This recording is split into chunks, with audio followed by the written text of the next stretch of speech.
Hello everyone, तो एक बार फिर से आप सभी का स्वागत है इस एनसीईआरटी सेलेक्ट मोटम सीरीज के अंदर, जिसके अंदर आज हमारा डे नंबर 3 है, जिसके अंदर हम आज की इस लेक्चर में कोऑर्डिनेशन केमिस्ट्री जो टॉपिक है उसको खत्म करेंगे। क्लास 11th के अपन दो टॉपिक जो है, दो चैप्टर जो है उनको खत्म कर चुके हैं, पीरियोडिक टेबल और केमिकल बॉन्डिंग, जहां से आपकी पूरी बेसिक इनऑर्गेनिक केमिस्ट्री खत्म हो जाती है। अब दो चैप्टर हम 12th क्लास के करेंगे, जिसके अंदर coordination compound and D and F block है, और हो सके मैं एक लेक्चर और ट्राई करूंगा जिसके अंदर मैं पी ब्लॉक और सॉल्ट एनालिसिस को भी पढ़ा दूंगा ताकि 100% अपनी इनऑर्गेनिक कवर हो जाए। बट आज का ये जो क्लास है वो बहुत इंपॉर्टेंट है, क्योंकि कोऑर्डिनेशन केमिस्ट्री से 3 क्वेश्चन आपको जरूर मिलेंगे ही मिलेंगे नीट के एग्जाम में, ये ध्यान रखना। और 4 ही टाइप है जिनमें से 3 क्वेश्चन आपको मिलेंगे, 4 में से भी 2 हट गए, ये ध्यान रखना। पहला प्राइमरी वैलेंसी और सेकेंडरी वैलेंसी कैसे निकालते हैं, वर्नर्स थ्योरी से, इसके ऊपर आपको क्वेश्चन देखने को मिलता है। दूसरा आईयूपीएसी नाम जो है उसके ऊपर क्वेश्चन देखने को मिलता था, पर अब आईयूपीएसी नोमेनक्लेचर वाला जो टॉपिक है आपका कोऑर्डिनेशन कंपाउंड का, ऑर्गेनिक की बात नहीं कर रहा हूं, कोऑर्डिनेशन कंपाउंड में जो टॉपिक है उसको हटा दिया गया है नीट के सिलेबस से। और तीसरा आइसोमर से भी अक्सर एक क्वेश्चन जरूर देखने को मिलता था कोऑर्डिनेशन केमिस्ट्री में, पर वो भी अब हटा दिया गया है। तो आइसोमर तो हम पढ़ेंगे नहीं क्योंकि इसकी जरूरत नहीं है, और एनसीईआरटी के जितने क्वेश्चन जो आइसोमर से पूछे गए हैं उनको हम नहीं करेंगे। बट आईयूपीएसी नाम जो है इसको जरूर करेंगे, क्योंकि हो सकता है आईयूपीएसी नाम से सीधा डायरेक्ट क्वेश्चन ना पूछे, पर आईयूपीएसी नाम देकर आपको वीपीटीएस सीएफटी का यूज कर hybridisation, shape, magnetic property, colour ये कुछ पूछ सकता है। और सबसे इंपॉर्टेंट टॉपिक अगर मैं बोलूं कि अगर 3 क्वेश्चन आएंगे तो 3 में से 2 ये वीपीटी और सीएफटी में से आएंगे, जिसमें आपको कंपाउंड का हाइब्रिडाइजेशन पूछ सकते हैं, शेप पूछ सकते हैं, मैग्नेटिक प्रॉपर्टी पूछ सकते हैं, कलर पूछ सकते हैं या स्पिन पूछ सकते हैं। तो इन सभी टॉपिकों को अपन क्वेश्चन के थ्रू, थ्योरी के थ्रू कवर करेंगे। अपना यही टारगेट रहेगा कि सबसे पहले अपन क्वेश्चन को देखें, उसके बाद उस क्वेश्चन की जो एनसीईआरटी की लाइनें हैं उनको भी कवर करें, और जो टॉपिक इसके अंदर कवर होने वाला है उस टॉपिक को अच्छे से समझे, और आखिर में इस क्वेश्चन को सॉल्व करें, और लास्ट में 10 इयर्स के पीवाईक्यू भी अपन सॉल्व कर ले। तो इस तरीके से अपना पूरा सिस्टम चलेगा आज का, और मैं ट्राई करूंगा कि सभी चीजों को कवर कर ले, ठीक है, कम से कम समय में। तो शुरू करते हैं भाई। सबसे पहले एग्जांपल से बात करते हैं। तो पहला एग्जांपल क्या दे रखा है एनसीईआरटी में, प्राइमरी वैलेंसी और सेकेंडरी वैलेंसी का। तो सबसे पहले हम प्राइमरी वैलेंसी और सेकेंडरी वैलेंसी होता क्या है उसको एक बार समझ लेते हैं। What do you mean by primary valency and secondary valency? तो देखना भाई, चलो ऐसे नहीं, एक बार तुमको एक चीज समझाते हैं। कोई भी कोऑर्डिनेशन कंपाउंड होता है, ठीक है, कोई भी कोऑर्डिनेशन कंपाउंड होता है, तो उस कोऑर्डिनेशन कंपाउंड के अंदर 2 चीजें होती है। क्या होता है? पहला होता है सेंट्रल एटम। कोऑर्डिनेशन कंपाउंड कब बनेगा? जब सेंट्रल एटम जो है, और दूसरा होता है लिगेंड। लिगेंड और सेंट्रल एटम का क्या मतलब है समझना। जब कोऑर्डिनेशन कंपाउंड बनता कब है? जब हम कोऑर्डिनेट बॉन्ड बनाते हैं। कोऑर्डिनेट बॉन्ड कब बनता है? जब हम इलेक्ट्रॉनों को एक से दूसरे की ओर डोनेट करते हैं। तो ये लिगेंड जो है वो अपने इलेक्ट्रॉनों को सेंट्रल एटम को डोनेट करे, या कोऑर्डिनेशन बॉन्ड इन दोनों के बीच में जब बनेगा तब हम ऐसे कंपाउंड को क्या कहेंगे? कोऑर्डिनेशन बॉन्ड कहेंगे। अब प्राइमरी वैलेंसी और सेकेंडरी वैलेंसी क्या होता है? तो ये जो सेंट्रल एटम होता है, इस सेंट्रल एटम की जो ऑक्सीडेशन स्टेट होती है उसी को हम क्या बोलते हैं? Primary valency. उसी को हम क्या बोलते हैं? Primary valency. और इसका जो कोऑर्डिनेशन नंबर होता है, इसका जो कोऑर्डिनेशन नंबर होता है, उसी कोऑर्डिनेशन नंबर को अपन क्या बोलते हैं? Secondary valency. कोऑर्डिनेशन नंबर का क्या मतलब है सर? कोऑर्डिनेशन नंबर का मतलब है कि ये जो सेंट्रल एटम है वो कितने लिगेंड के साथ जुड़ा है, उसी को अपन क्या बोलते हैं? कोऑर्डिनेशन बॉन्ड से बनाता है, उसी को अपन क्या बोलते हैं? कोऑर्डिनेशन नंबर या फिर सेकेंडरी वैलेंसी। तो क्या बात क्लियर है? प्राइमरी वैलेंसी क्या होती है और सेकेंडरी वैलेंसी क्या होती है? तो यस सर, क्लियर है। प्राइमरी वैलेंसी क्या होती है सर? प्राइमरी वैलेंसी होती है सेंट्रल एटम की ऑक्सीडेशन स्टेट। क्या होती है? Oxidation state. या फिर सेकेंडरी वैलेंसी जो होती है वो क्या होती है? तो सर सेकेंडरी वैलेंसी सीधी सी बात है, उसका कोऑर्डिनेशन नंबर। तो आपको क्वेश्चन में ये भी पूछ सकता है, कोई भी एक कोऑर्डिनेशन कंपाउंड देखकर कि इसकी सेंट्रल एटम की, आपको पूछ सकता है कि ऑक्सीडेशन स्टेट क्या होगी, या फिर सीधा पूछ सकता है कि सेंट्रल एटम की कोऑर्डिनेशन नंबर क्या होगी, या फिर ऐसा भी कर सकता है कि वो ऑक्सीडेशन स्टेट और कोऑर्डिनेशन नंबर ना बोलकर बोले कि प्राइमरी वैलेंसी क्या होगी और सेकेंडरी वैलेंसी क्या होगी। तो दोनों ही केसेस में आपको निकालना आना चाहिए, और वही क्वेश्चन यहां पूछा गया है, और सबसे बेहतरीन क्वेश्चन है ये प्राइमरी और सेकेंडरी वैलेंसी का। क्यों? क्योंकि यहां पर एक बात समझना, सीधा सीधा आपको कंपाउंड देकर प्राइमरी और सेकेंडरी वैलेंसी नहीं पूछा है। यहां क्या बोला है कि ये AgCl3 से कितने मॉलिक्यूल AgNO3 से रिएक्शन करके प्रेसिपिटेट बनेंगे। तो ये प्रेसिपिटेशन वाला जो कंसेप्ट है उसको भी अपन एक बार समझ लेते हैं। देखना समझना, अपने पास जैसे कोई भी कंपाउंड है, मान लो मैंने बना दिया, क्या बनाऊं मैं, चलो ये बना देता हूं मैं, निकल Cl4, ठीक है, Na और मैंने बना दिया CO4 और बाहर मैंने बना दिया Cl2। तो देखना भाई, इस तरीके का कोई कोऑर्डिनेशन कंपाउंड है। कभी भी कोऑर्डिनेशन कंपाउंड आपको दिया जाए, सबसे पहले आपको पॉजिटिव और नेगेटिव पार्ट पहचानना आना ही चाहिए। कैसे पहचानेंगे, तो देखो आगे जो लिखा हुआ होता है वो तो पॉजिटिव भाग होता है इसका, और पीछे जो लिखा हुआ आता है वो कौन सा, नेगेटिव भाग होता है। ठीक है, तो ये नेगेटिव भाग के तो 2 क्लोराइड बाहर है। अब सुनना, जब भी हम किसी कोऑर्डिनेशन कंपाउंड की रिएक्शन किसी से भी करवाए, जैसे कि मान लो मैंने AgNO3 से करवा दी, किससे, AgNO3 से, तो AgNO3 में Ag तो प्लस बनेगा और NO3 माइनस बनेगा। ठीक है, NO3 माइनस बनेगा। तो अब ये AgNO3 में इतनी ताकत नहीं है कि वो इस ब्रैकेट के अंदर घुस के इनके साथ रिएक्शन कर सके। तो AgNO3 किसके साथ रिएक्शन कर सकता है, सर AgNO3 रिएक्शन कर सकता है केवल किसके साथ, Cl2 के साथ, जो कि इस ब्रैकेट से बाहर है।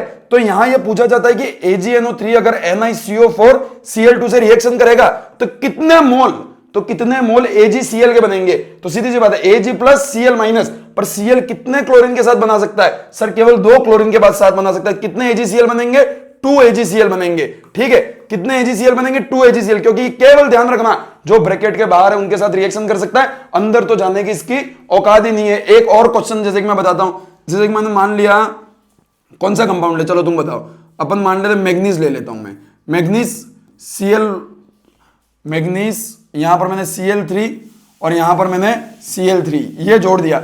अब मैंने बोला कि अगर मैं इसकी रिएक्शन किससे करवाता हूं, AgNO3 से, तो कितने मॉलिक्यूल किसके बनेंगे। देखो मैंने यहां क्वेश्चन में तुमको कंफ्यूज करने के लिए ये भी बोल देगा, MnCl3 के साथ मैं 6 AgNO3 की रिएक्शन करवा रहा हूं, 6 AgNO3 की रिएक्शन करवा रहा हूं, तो हाउ मेनी AgCl, कितने AgCl बनेंगे। आपको ऑप्शन नंबर 1 क्या देगा पता है, 6, ऑप्शन नंबर 2 देगा 4, ऑप्शन नंबर 3 देगा 3, ऑप्शन नंबर 4 देगा 0। तो अब तुम क्या सोचोगे, सर 6 AgNO3 है, मतलब 6 Ag जो है वो इन 6 Cl के साथ जुड़कर 6 AgCl बना देंगे। नहीं, ध्यान रखना, ये जो AgNO3 है वो केवल बाहर वाले ClO के साथ रिएक्शन कर सकता है, अंदर ये कभी नहीं कर पाएगा रिएक्शन। तो कितने बनेंगे सर, केवल 3 AgCl बनेंगे, यानी कि कितने मोल PPT बनेगी। ठीक है, वो किस पे डिपेंड करेगा, वो डिपेंड करेगा सर कि बाहर कितने अपने पास आयन अवेलेबल है। क्लोरीन की बात नहीं है, आयन की।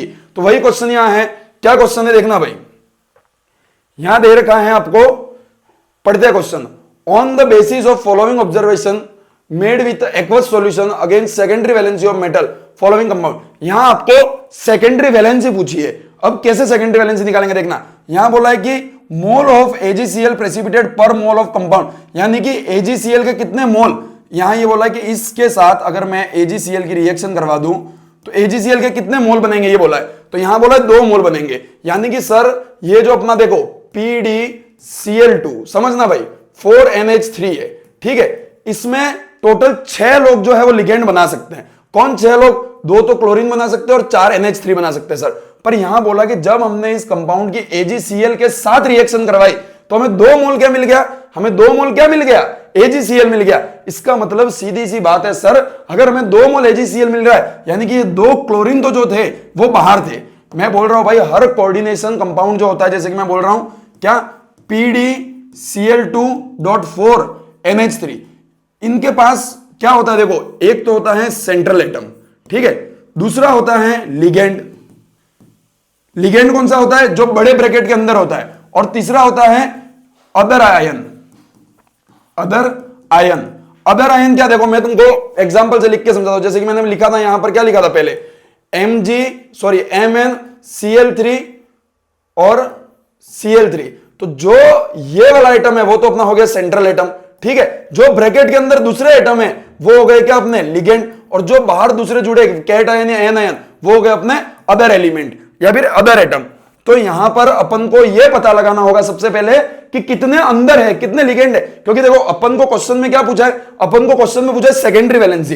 तो जितने लिगेंड जुड़े हुए होंगे उतनी ही तो उसकी सेकेंडरी वैलेंसी होगी। तो अब अपन को यहां पर ये कंपाउंड देकर ये पूछा है कि इसकी कितनी कोवैलेंसी है। तो सर वैसे तो पीडी जो है वो 2 Cl के साथ भी जुड़ सकता है, 4 NH3 के साथ भी जुड़ सकता है, पर क्वेश्चन में क्या बोला है, पर क्वेश्चन में बोला है कि जब हम PdCl2.4NH3 की जब इसकी रिएक्शन हम किससे करवाते हैं, AgNO3 से करवाते हैं, तो क्वेश्चन में बोला है कि हमें 2 मोल ऑफ AgCl प्राप्त होता है। क्या प्राप्त होता है? 2 मोल ऑफ AgCl प्राप्त होता है। यानी कि इस पीडी के पास 2 क्लोरीन और 4 NH3 थे, उसमें से क्या ये 2 क्लोरीन ब्रैकेट से बाहर थे? Yes sir. यानी कि क्या ये ऐसा था? क्या ये ऐसा था? NH3 कितने? 4, और इस ब्रैकेट से बाहर क्या थे? 2 क्लोरीन थे। क्या ये ऐसा था? तभी तो ये AgNO3 ने इसके साथ रिएक्शन कर 2 मोल ऑफ AgCl बनाए। अगर ये इसके अंदर उधर बनाता नहीं बनाता। अगर यानी कि अब मैं लिखना चाहूं कि इसकी कोवैलेंसी कितनी है, ये कितने लिगेंड के साथ जुड़ा है, इसकी सेकेंडरी वैलेंसी कितनी है, क्या अब मैं कह सकता हूं कि 4 लिगेंड के साथ जुड़ा था सर, इसकी कोवैलेंसी कितनी होगी? 4 होगी। क्या मामला समझ में आया? देखो क्या मामला समझ में आया, तो ये आंसर है अपना कितना? 4। कैसे किया?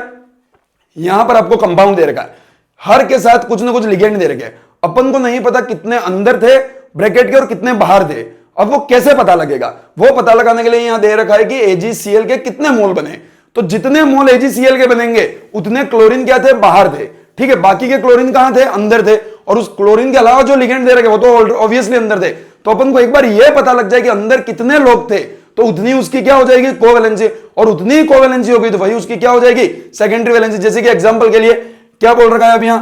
NiCl2.6H2O, NiCl2.6H2O कि जब AgNO3 से रिएक्शन करवाते हैं, AgNO3 से रिएक्शन करवाते हैं तो 2 AgCl मिलते हैं। क्या बोल रखा है? 2 AgCl मिलते हैं। यानी कि जरूर सर ये जो 2 क्लोरीन है वो बाहर होंगे तभी तो 2 AgCl बने। तो यहां लिख सकता हूं Ni.H2O के कितने मोल? 6। ये तो अंदर थे पर बाहर कितने थे सर? 2 Cl2 बाहर थे, तभी तो इसने इसके साथ रिएक्शन कर 2 AgCl बनाई थी। इसकी कोवैलेंसी कितनी हो गई? 6, क्योंकि ये 6 H2O के साथ जुड़ा है। वहीं एग्जांपल नंबर 3 देखते हैं अपन। एग्जांपल नंबर 3 देखना। एग्जांपल नंबर 3 क्या दे रखा है? एग्जांपल नंबर 3 दे रखा है सर PtCl4.2HCl, PtCl4.2HCl, और बोला है कि एक भी AgNO3 से प्राप्त नहीं हुआ। यानी कि जब भी हमने इसकी AgNO3 से रिएक्शन करवाई तो हमें 0 मोल मिला। किसका? 0 मोल मिला AgCl का। यानी कि सीधी सी बात है सर, ये 4 Cl और ये 2 HCl सभी के सभी ब्रैकेट के अंदर होंगे। यानी कि Pt.Cl4 और HCl के 2 मोल तो सभी के सभी अंदर होंगे। तो 4 तो क्लोराइड और 2 HCl, यानी कि इसकी कोवैलेंसी कितनी हो गई? 6 हो गई। क्या यहां तक भी मामला क्लियर है? ये देखो तीसरा COCl3.4NH3। अब सीधा करने की ट्राई करते हैं। 3 Cl थे, 4 NH3 थे, टोटल 7 थे, जिसमें से एक AgCl बना। यानी कि एक क्लोरीन बाहर था, 2 अंदर थे। तो कितनी कोवैलेंसी होगी सर? 6। अब इसको देखो PtCl2.2NH3 कितने बने? 0 यानी कि सभी क्लोरीन अंदर है, 2 क्लोरीन अंदर, 2 NH3 अंदर। तो कितनी कोवैलेंसी हो गई? 4। क्या मामला क्लियर है? क्या बात समझ में आई? क्या यहां तक चीजें क्लियर है कि प्राइमरी वैलेंसी और सेकेंडरी वैलेंसी कैसे निकालते हैं? क्या प्राइमरी वैलेंसी और सेकेंडरी वैलेंसी का कोई भी क्वेश्चन आ जाए तो हम कर सकते हैं या नहीं? बहुत सिंपल तरीके से तुमको समझाया, एक क्वेश्चन के थ्रू आगे बढ़ते हैं अपन। प्राइमरी वैलेंसी और सेकेंडरी वैलेंसी हो गया। आगे क्या बोल रहा है? IUPAC नाम। देखो फिलहाल हम IUPAC नाम और आइसोमर को नहीं करेंगे, पर एक बार में IUPAC नाम के जो रूल्स है वो तुमको बता देता हूं, ताकि अगर उससे कुछ क्वेश्चन आ जाए तो तुम कर पाओ। यही IUPAC के नाम, ये रे। चलो तो कैसे निकालते IUPAC नाम देखना। चलो यार ये सब छोड़ो, मैं तुमको खुद ही निकलना सिखा देता हूं, क्योंकि तुम कब तक करोगे यार, ये पढ़ना वढ़ना तो अपन कर लेंगे। IUPAC नाम कैसे लिखते हैं उसके कुछ नियम है। देखो सबसे पहले तुम्हें पहचानना होगा क्या कि जो कोऑर्डिनेशन कंपाउंड है उसमें कैटायन क्या है और दूसरा एनायन क्या है। कैटायन क्या है, एनायन क्या है। जैसे कि एग्जांपल के लिए मैंने बोला कि K4 MnCl2 ये अपना कंपाउंड ऐसा बोल दियो। तो जो आगे रहता है वो तो क्या रहता है? कैटायन, और जो पीछे रहता है वो क्या रहता है? अपना एनायन। तो अपना जो कंपाउंड है वो इस बार क्या है? एनायन। सबसे पहले कैटायन और एनायन पहचानो, और उसके बाद ध्यान रखना IUPAC नाम में एट फर्स्ट हमेशा किसको लिखते हैं? कैटायन को लिखते हैं। किसको लिखते हैं? कैटायन को लिखते हैं। दूसरी चीज, दूसरा नियम क्या कहता है? जब अपने कैटायन एनायन पहचान लिया, उसके बाद ये जो कंपाउंड है, जो कोऑर्डिनेशन कंपाउंड है, उस कंपाउंड में आप किसको? सेंट्रल एटम और लिगेंड को पहचानो। तो बहुत आसान है सर, ये सेंट्रल एटम है और ये लिगेंड है। ये 2 चीजें पहचान ली। अब सुनना, अब सेंट्रल एटम और लिगेंड पहचान लिया तो तीसरा नियम ये कहता है कि लिगेंड का नेम जो है वो अपन पहले लिखेंगे किससे, सेंट्रल एटम से। लिगेंड का नाम पहले लिखेंगे सेंट्रल एटम से। और लिगेंड का नाम कैसे लिखते हैं, तो H2O को क्या बोलते हैं, एक्वा, ठीक है। उसके बाद NH3 को क्या बोलते हैं, अमाइन। उसके बाद Cl को क्या बोलते हैं, Cl माइनस को क्लोरो। इस तरीके से आपकी एनसीईआरटी में कुछ लिगेंड के नाम दे रखे, ठीक है। दूसरी चीज, अगर एक से ज्यादा लिगेंड हो, अगर मोर देन वन लिगेंड, तो अपन किसका यूज करते हैं, अल्फाबेटिक ऑर्डर का। किसका यूज करते हैं, अल्फाबेटिक ऑर्डर का। लिगेंड का नाम लिखने के बाद आपको क्या लिखना है, आफ्टर लिगेंड आपको लिखना है सेंट्रल एटम का नाम, और साथ में ब्रैकेट में रोमन नंबर में उसकी ऑक्सीडेशन स्टेट। क्या लिखना है, रोमन नंबर में उसकी ऑक्सीडेशन स्टेट कितनी है वो आपको लिखना है। अगर इतना लिख दिया तो आपका नाम बन जाएगा। पर अगर एक स्पेशल केस है, एक स्पेशल केस, जैसे कि मान लो कि सेंट्रल एटम का नाम लिख रहे हैं और सेंट्रल एटम आयरन है, सेंट्रल एटम आयरन है, तो अगर अपना जो कंपाउंड है वो अगर पॉजिटिव ग्रुप हुआ, यहां नेगेटिव ग्रुप है, पर एग्जांपल के लिए जैसे कि अपन ने मान दिया क्या, PdCl4 और यहां बाहर लिख दिया मैंने Cl2, तो अब ये कैसा ग्रुप है, पॉजिटिव। तो अगर पॉजिटिव ग्रुप है तो अपन नॉर्मल जो नाम है सेंट्रल एटम का वही लिखेंगे। बट अगर अपना कंपाउंड जो है वो नेगेटिव है, कैसा है, नेगेटिव, तो वहां पर अपन स्पेशल नामों को यूज करते हैं जो आपके एनसीईआरटी में दे रखे, जैसे कि आयरन को आयरन ना बोलकर क्या बोलेंगे, फेरेट। क्या बोलेंगे, फेरेट। तो इन चीजों को भी आपको ध्यान रखना है। एक एग्जांपल मैं बता देता हूं, आपके सिलेबस से हट चुका है इसलिए हम पूरा नहीं करेंगे, पर एक दो एग्जांपल से मैं आपको नाम लिखना सिखा देता हूं। जैसे कि देखो, पहला है ये वाला, क्या है एग्जांपल पहला, CO NH3 4, ठीक है, H2O और फिर Cl, तीन लिगेंड है। कितने लिगेंड है, 3, और Cl2। सबसे पहले पहचानना क्या है अपन को, पॉजिटिव कौन है और नेगेटिव कौन है। तो अपना जो कंपाउंड है सर वो पॉजिटिव है और Cl2 जो है वो नेगेटिव है, ठीक है। तो ये स्पेशल केस नहीं है, नॉर्मल केस है। उसके बाद सेंट्रल एटम कौन है सर, CO जो है वो सेंट्रल एटम है, और ये सब जो है वो क्या है, लिगेंड है। तो सबसे पहले किसका नाम लिखते हैं, लिगेंड का। तो इसको NH3 को क्या बोलेंगे, अमाइन। इसको क्या बोलेंगे, एक्वा। इसको क्या बोलेंगे, क्लोरो। तो तीन लिगेंड है, तो अपन किस ऑर्डर में जमाएंगे, अल्फाबेटिक ऑर्डर में। और अगर एक से ज्यादा लिगेंड है तो बाय, ट्राई, टेट्रा, पेंट, इन सब का यूज करना है, ठीक है। तो सबसे पहले अमाइन लिखेंगे, एक्वा लिखेंगे, क्लोरो। सर अमाइन लिखेंगे तो अमाइन कितने हैं, 4। तो मैं यहां लिख सकता हूं, यहां क्या लिख सकता हूं मैं, यहां लिख सकता हूं टेट्रा अमाइन। उसके बाद एक्वा या क्लोरो, तो सर एक्वा लिखेंगे, ठीक है, एक्वा लिखेंगे, tetra amine aqua chloro, tetra amine aqua chloro. और फिर लिखेंगे अपन क्या, सेंट्रल एटम, तो कोबाल्ट। सेंट्रल एटम को लिखेंगे कोबाल्ट, और इसकी ऑक्सीडेशन स्टेट निकालनी पड़ेगी। तो कैसे निकालेंगे ऑक्सीडेशन स्टेट, समझना। कोबाल्ट की हो गई X, NH3 की ऑक्सीडेशन स्टेट कोई होती है नहीं सर, 0, न्यूट्रल होता है। H2O की 0, Cl की -1 इक्वल्स टू, इसके कारण ये -1 हो गया, ये कितना आ जाएगा, +2। देखो इसको तोड़ेंगे तो Cl -2, तो ये उसके ऊपर आ जाएगा +2 चार्ज, ठीक है। तो X इक्वल्स टू कितना आ जाएगा, +3। तो कोबाल्ट की ऑक्सीडेशन स्टेट कितनी आ गई, +3। तो इसको ब्रैकेट में लिख देंगे और लास्ट में इसका लिख देंगे क्लोरीन था। तो मेन तो यही है अपना IUPAC नाम, ठीक है। इस तरीके से वही अगर इसका लिखना हो तो इसका भी लिख सकते हैं, नहीं अपने उसमें, पर फिर भी मैंने तुमको लिखना सिखा दिया, सिलेबस में नहीं है। अगले सवाल की ओर चलते हैं, ये भी IUPAC नाम का ही है, छोड़ो। ये आइसोमर का, आइसोमर भी अपना हट चुका है भाई, आइसोमर भी नहीं है, छोटाओ। ये भी आइसोमर का है, ये भी आइसोमर का है। ये क्वेश्चन देखते हैं अपन। अब अपन CFT और VBT को अच्छे से पढ़ लेते हैं। CFT और VBT क्या होता है समझना भाई। CFT जो थ्योरी थी वो क्यों दी गई थी, पहला कोऑर्डिनेशन कंपाउंड का हाइब्रिडाइजेशन निकालने। देखो उससे पहले VBT भी दी गई थी, पर CFT को ज्यादा मानते, तो अपन CFT को ही पढ़ेंगे, जिससे आपका काम है किसी का भी हाइब्रिडाइजेशन निकाल लो, किसी का भी आप शेप ज्योमेट्री निकाल लो, किसी का भी स्पिन निकाल लो, किसी का भी आप कलर निकाल लो, किसी का भी आप मैग्नेटिक प्रॉपर्टी निकाल लो, ठीक है, किसी भी कंपाउंड का। तो उसके लिए हम CFT पढ़ते हैं। तो आप क्या क्या कर सकते हैं, CFT से आप किसी का भी हाइब्रिडाइजेशन निकाल सकते हैं, किसी का भी आप मैग्नेटिक प्रॉपर्टी निकाल सकते हैं, किसी की भी आप मान लो शेप और ज्योमेट्री निकाल सकते हैं, स्पिन निकाल सकते हैं, कलर निकाल सकते हैं, सब कुछ कर सकते हैं। और सब कुछ अपन सीखेंगे। तो 2 टाइप के कोऑर्डिनेशन कंपाउंड होते हैं, कितने, 2 टाइप्स। कितने टाइप के होते हैं भाई, 2 टाइप के कोऑर्डिनेशन कंपाउंड होते हैं। पहला, जिनकी कोवैलेंसी कितनी हो, 6 हो, कितनी हो, 6 हो। और दूसरा, जिनकी कोवैलेंसी कितनी हो, 4 हो, कितनी हो, 4 हो। तो जिनकी कोवैलेंसी 6 है, ऐसे कंपाउंड की जो ज्योमेट्री है वो कैसी होगी?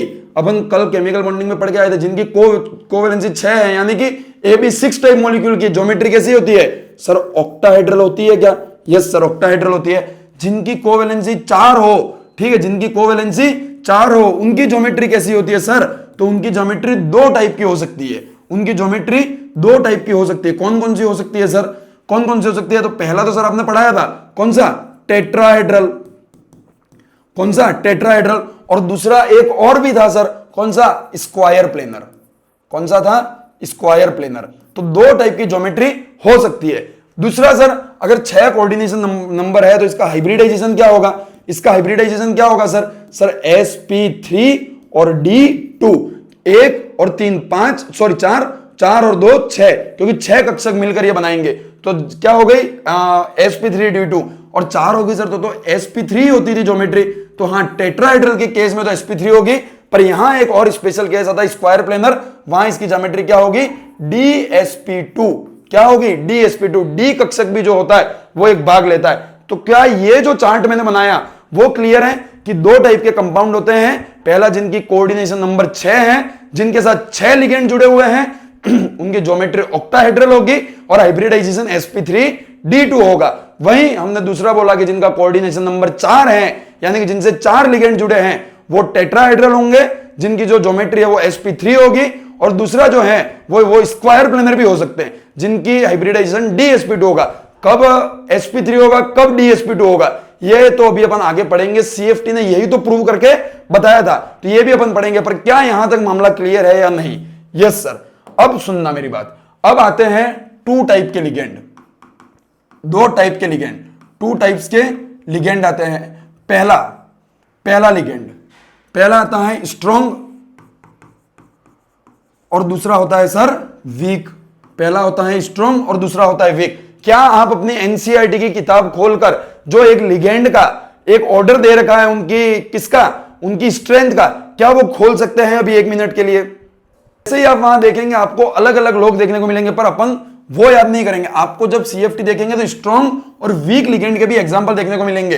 पर मैं एक तरीका आपको समझा देता हूं, एक ट्रिक आपको बता देता हूं, जिससे आपको स्ट्रॉन्ग और वीक लिगेंड रटने की जरूरत नहीं पड़ेगी। क्या? ऐसे लिगेंड जिनके अंदर हाई ईएन वाला एटम आता है। हाई ईएन वाला एटम मतलब sir carbon, nitrogen, oxygen, fluorine, अगर ये सब आते हैं तो वो क्या हो गए? Strong ligand. वहीं वीक लिगेंड मतलब जिनकी लो ईएन हो, जिनकी लो इलेक्ट्रोनेगेटिविटी होती है। जैसे कि सर एग्जांपल क्लोरीन हो गया, ब्रोमीन हो गया, ठीक है, उसके बाद क्लोरीन, ब्रोमीन, और मैं क्या बोल सकता हूं, आयोडीन हो गया, ये सब आ गए। यहां मैं और एग्जांपल लिखूं सर, ये तो आने चाहिए, पर इसके एग्जांपल अगर मैं लिखना चाहूं तो मैं साइनाइड लिख सकता हूं, या फिर CO लिख सकता हूं, या फिर मैं फ्लोरीन लिख सकता, सॉरी फ्लोरीन नहीं आएगा, CO लिख सकता हूं, या फिर मैं NO लिख सकता हूं। तो ये सब जो है वो अपने बिल्कुल हाई स्ट्रॉन्ग लिगेंड है, और ये वीक लिगेंड। अपन क्वेश्चन करेंगे तुम पहचान जाओगे, ठीक है। तो स्ट्रॉन्ग और वीक लिगेंड में अपन ने अंतर पहचान लिया। अब सुनना मेरी बात, जब भी अपन CFT को पढ़ते हैं, अब अपन CFT पढ़ रहे हैं, क्या पढ़ रहे हैं? CFT। तो CFT अपन पढ़ते हैं पहले ऑक्टाहेड्रल के लिए, फिर पढ़ेंगे किसके लिए? टेट्राहेड्रल और 4 कोऑर्डिनेशन नंबर वालों के लिए। सबसे पहले हम 6 कोऑर्डिनेशन नंबर की बात पढ़ते हैं। तो CFT MOT का ही भाई है दोस्त। MOT का भाई है, मतलब MOT में आपने देखा था कि कक्षक जो थे वो स्प्लिट होते थे। क्या होते थे? स्प्लिट। 1 हाइड्रोजन 2 हाइड्रोजन दोनों के कक्षक मिले, पुनर्विन्यास हुआ और स्प्लिट हुए। यहां भी वही होगा।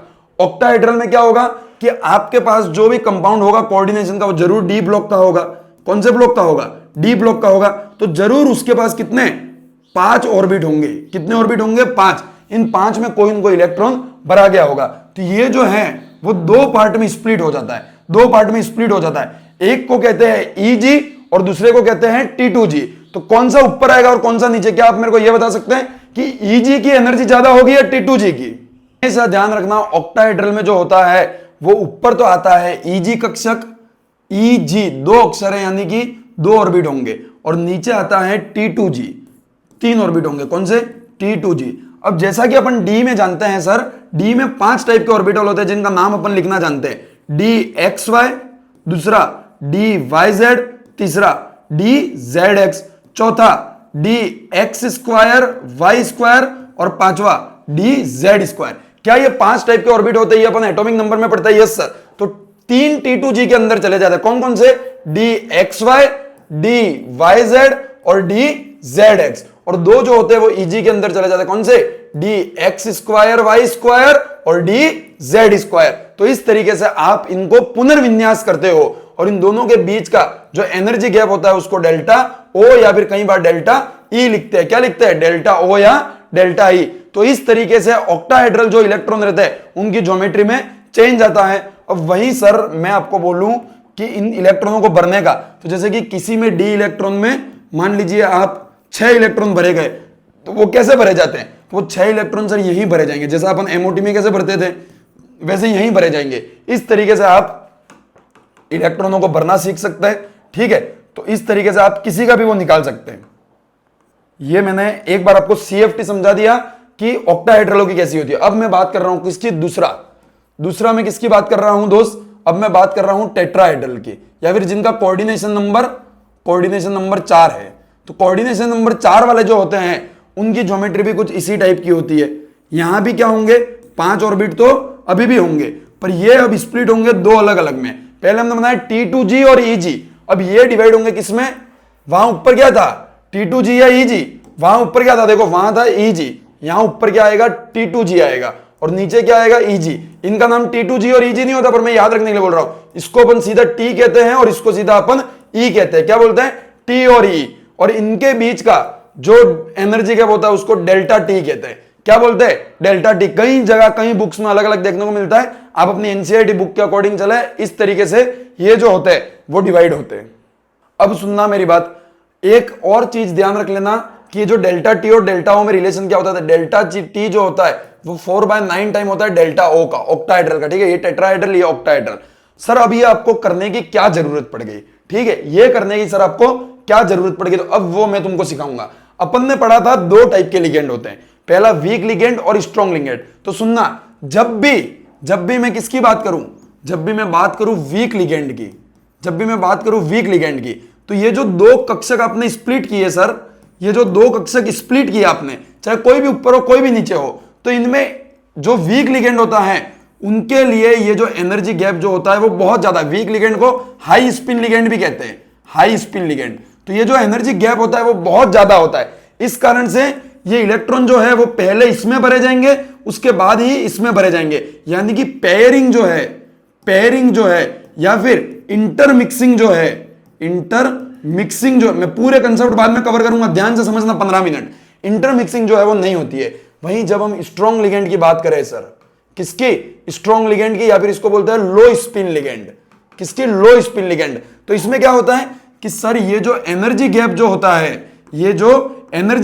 है वो बहुत ही कम होता है।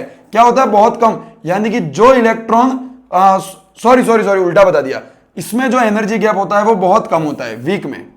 वीक में जो एनर्जी गैप होता है, भाई मिट जा यार, क्या हो गया? इसको भी नाराज हो गया, कोई बात नहीं, अपन समझाते तुमको। देखना एक बार वापस देखना, जो वीक होते हैं उनके अंदर ये जो एनर्जी गैप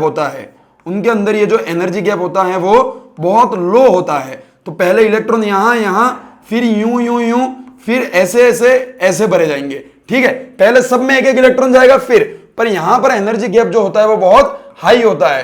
तो ये क्या करते हैं? यहां नहीं पहुंच पाते, यहीं पर पेयरिंग कर लेते हैं। तो जो स्ट्रॉन्ग लिगेंड होगा वो पेयरिंग करवा देगा। आप केवल इतनी लाइन ध्यान रखना, स्ट्रॉन्ग लिगेंड जो होगा मतलब वो क्या करवा देता है? पेयरिंग करवा देता है। आप इतना ध्यान रखना, ये आपको चार्ट वाले याद रहे नहीं, स्ट्रॉन्ग लिगेंड जो है वो इलेक्ट्रॉनों की पेयरिंग करवा देगा। ठीक है, तभी वो ऊपर जा पाएंगे। तो ये बात आप ध्यान रखना। अपन को हर क्वेश्चन में डायग्राम नहीं बनाना, क्वेश्चन सोल्व करने का तरीका अलग है, वो मैं समझाऊंगा, पर आपको कंसेप्ट समझा रहा हूं। तो इसी से फिर आगे क्या चीज आई? इसी से सर आगे आया मैग्नेटिक मूवमेंट, और दूसरी चीज क्या आई? कलर। तो मैग्नेटिक मूवमेंट कैसे निकालेंगे और कलर कैसे निकालेंगे? तो वैसे तो मैग्नेटिक मूवमेंट का जो है सर वो एक फॉर्मूला होता है। ठीक है, एक फॉर्मूला होता है जिससे अपन को मैग्नेटिक मूवमेंट म्यू निकालना होता है। पर मैग्नेटिक मूवमेंट जो है वो एक ही चीज पे डिपेंड करता है, वो होता है एन, अनपेयर्ड इलेक्ट्रॉन। और कलर जो होता है वो भी डिपेंड करता है एन, अनपेयर्ड इलेक्ट्रॉन। जिसके अंदर अनपेयर्ड इलेक्ट्रॉन प्रेजेंट है, कि मैं क्या बोल रहा हूं, जिसके अंदर, मैं यहां बना देता हूं, अनपेयर्ड इलेक्ट्रॉन एन जो है वो प्रेजेंट है, उसके अंदर कलर भी होगा और मैग्नेटिक मोमेंट म्यू भी होगा। अगर मैग्नेटिक मोमेंट म्यू है मतलब वो पैरामैग्नेटिक है या डायामैग्नेटिक। अगर म्यू 0 नहीं है तो उसको पैरामैग्नेटिक कहेंगे या डायामैग्नेटिक। तो ध्यान रखना, जिसके अंदर अनपेयर्ड इलेक्ट्रॉन प्रेजेंट है, जिसका म्यू कुछ ना कुछ है, उसको अपन कहेंगे पैरामैग्नेटिक।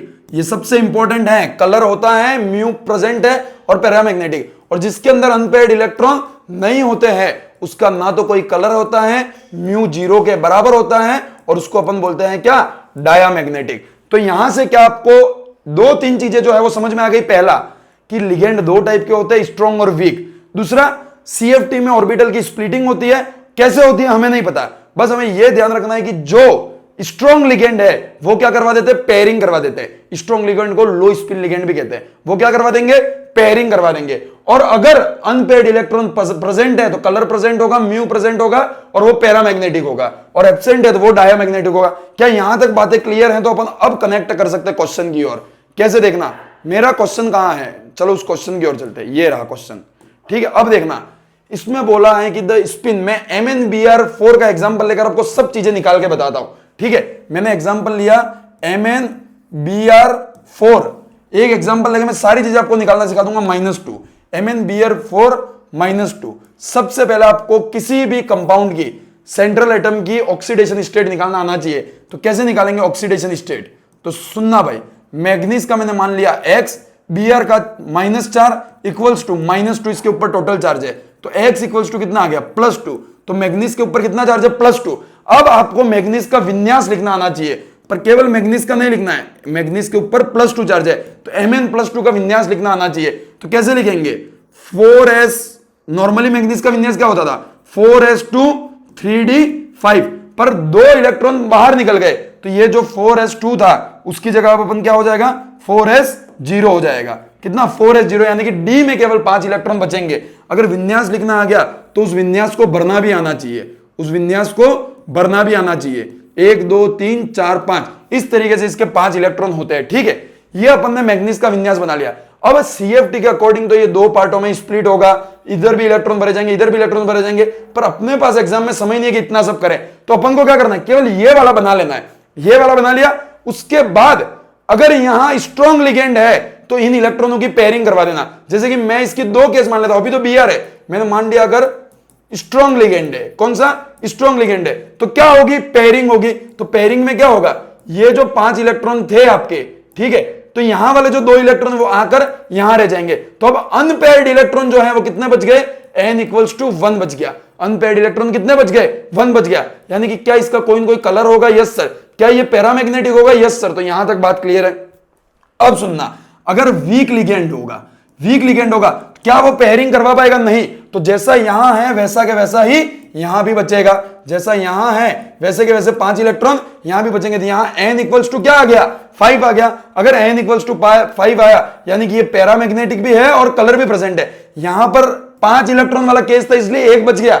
अगर वहीं सोचो अब 6 इलेक्ट्रॉन होते, पूरी पेयरिंग हो जाता, कंपाउंड का नेचर ही चेंज हो जाता, ठीक है। ऐसे क्वेश्चन करेंगे अपन आगे। पर स्ट्रॉन्ग और वीक लिगेंड और कैसे क्या निकालते समझ में आएगा। सबसे पहले आप ऑक्सीडेशन स्टेट निकालिए, उसके बाद आप उसका विन्यास लिखिए, फिर उस विन्यास को भरना सीखिए, फिर स्ट्रॉन्ग लिगेंड है या वीक लिगेंड है उसको देखिए और ये नंबर निकालिए। अब आपको कई बार ये पूछा जाता है कि मैग्नेटिक मूवमेंट एग्जैक्ट होगा क्या सर, इसको कैलकुलेट करो। तो इसको कैलकुलेट करे इतना अपने पास समय नहीं है, पर ये ध्यान रखना, अगर n की वैल्यू 1 है तो मैग्नेटिक मूवमेंट जो है वो 1 पॉइंट में कुछ आएगा। अगर 2 है तो 2 पॉइंट में कुछ आएगा। अगर 3 है तो 3 पॉइंट में कुछ आएगा। वैसे अगर 5 है जैसा कि यहां पर था तो यहां पर 5 और पॉइंट में कुछ आएगा। तो ये चीज आपको ध्यान रखनी है कि कैसे अपन निकालते हैं। तो वही क्वेश्चन यहां है। अब अपन क्वेश्चन तक जा सकते हैं। अब अपना पूरा कोऑर्डिनेशन कंपाउंड के जितने भी टॉपिक थे वो अपन कवर कर चुके। देखना, the spin only magnetic movement of इतना है, predict the geometry of complex ion. अब इसकी ज्योमेट्री कैसे निकालेंगे वो समझना। एक चीज अपन टेट्राहेड्रल वाली और वो करना भूल गए, उसको भी एक बार कवर कर लेते हैं। सुनना, ठीक है। ये टेट्राहेड्रल वाला और वो क्या केस है। अपन ने ऑक्टाहेड्रल के लिए सीएफटी पढ़ ली, अब अगर मैं टेट्राहेड्रल के लिए भी अपन ने पढ़ ली। पर एक बात सुनना, अगर स्ट्रॉन्ग लिगेंड है, मैं क्या बोल रहा हूं, अगर स्ट्रॉन्ग लिगेंड है तो स्वाभाविक सी बात है सर वो क्या करवाएगा, पेयरिंग करवाएगा। सर क्या करवाएगा, पेयरिंग करवाएगा। अगर पेयरिंग करवा रहा है, सुनना मेरी बात, ये है अपना क्या, डी ऑर्बिट। ये देखो किसी में भी डी ऑर्बिट भी होगा जैसे कि अपन थर्ड की बात करें तो 3d ऑर्बिट भी होगा, दूसरा क्या होगा 4s भी होगा और 4p भी होगा। ये ऑर्बिट रहते हैं अपने पास, ठीक है। उसमें ऐसे ऐसे इलेक्ट्रॉन कुछ भरे होते हैं, अपन ने एग्जांपल में इतने इलेक्ट्रॉन भर दिए।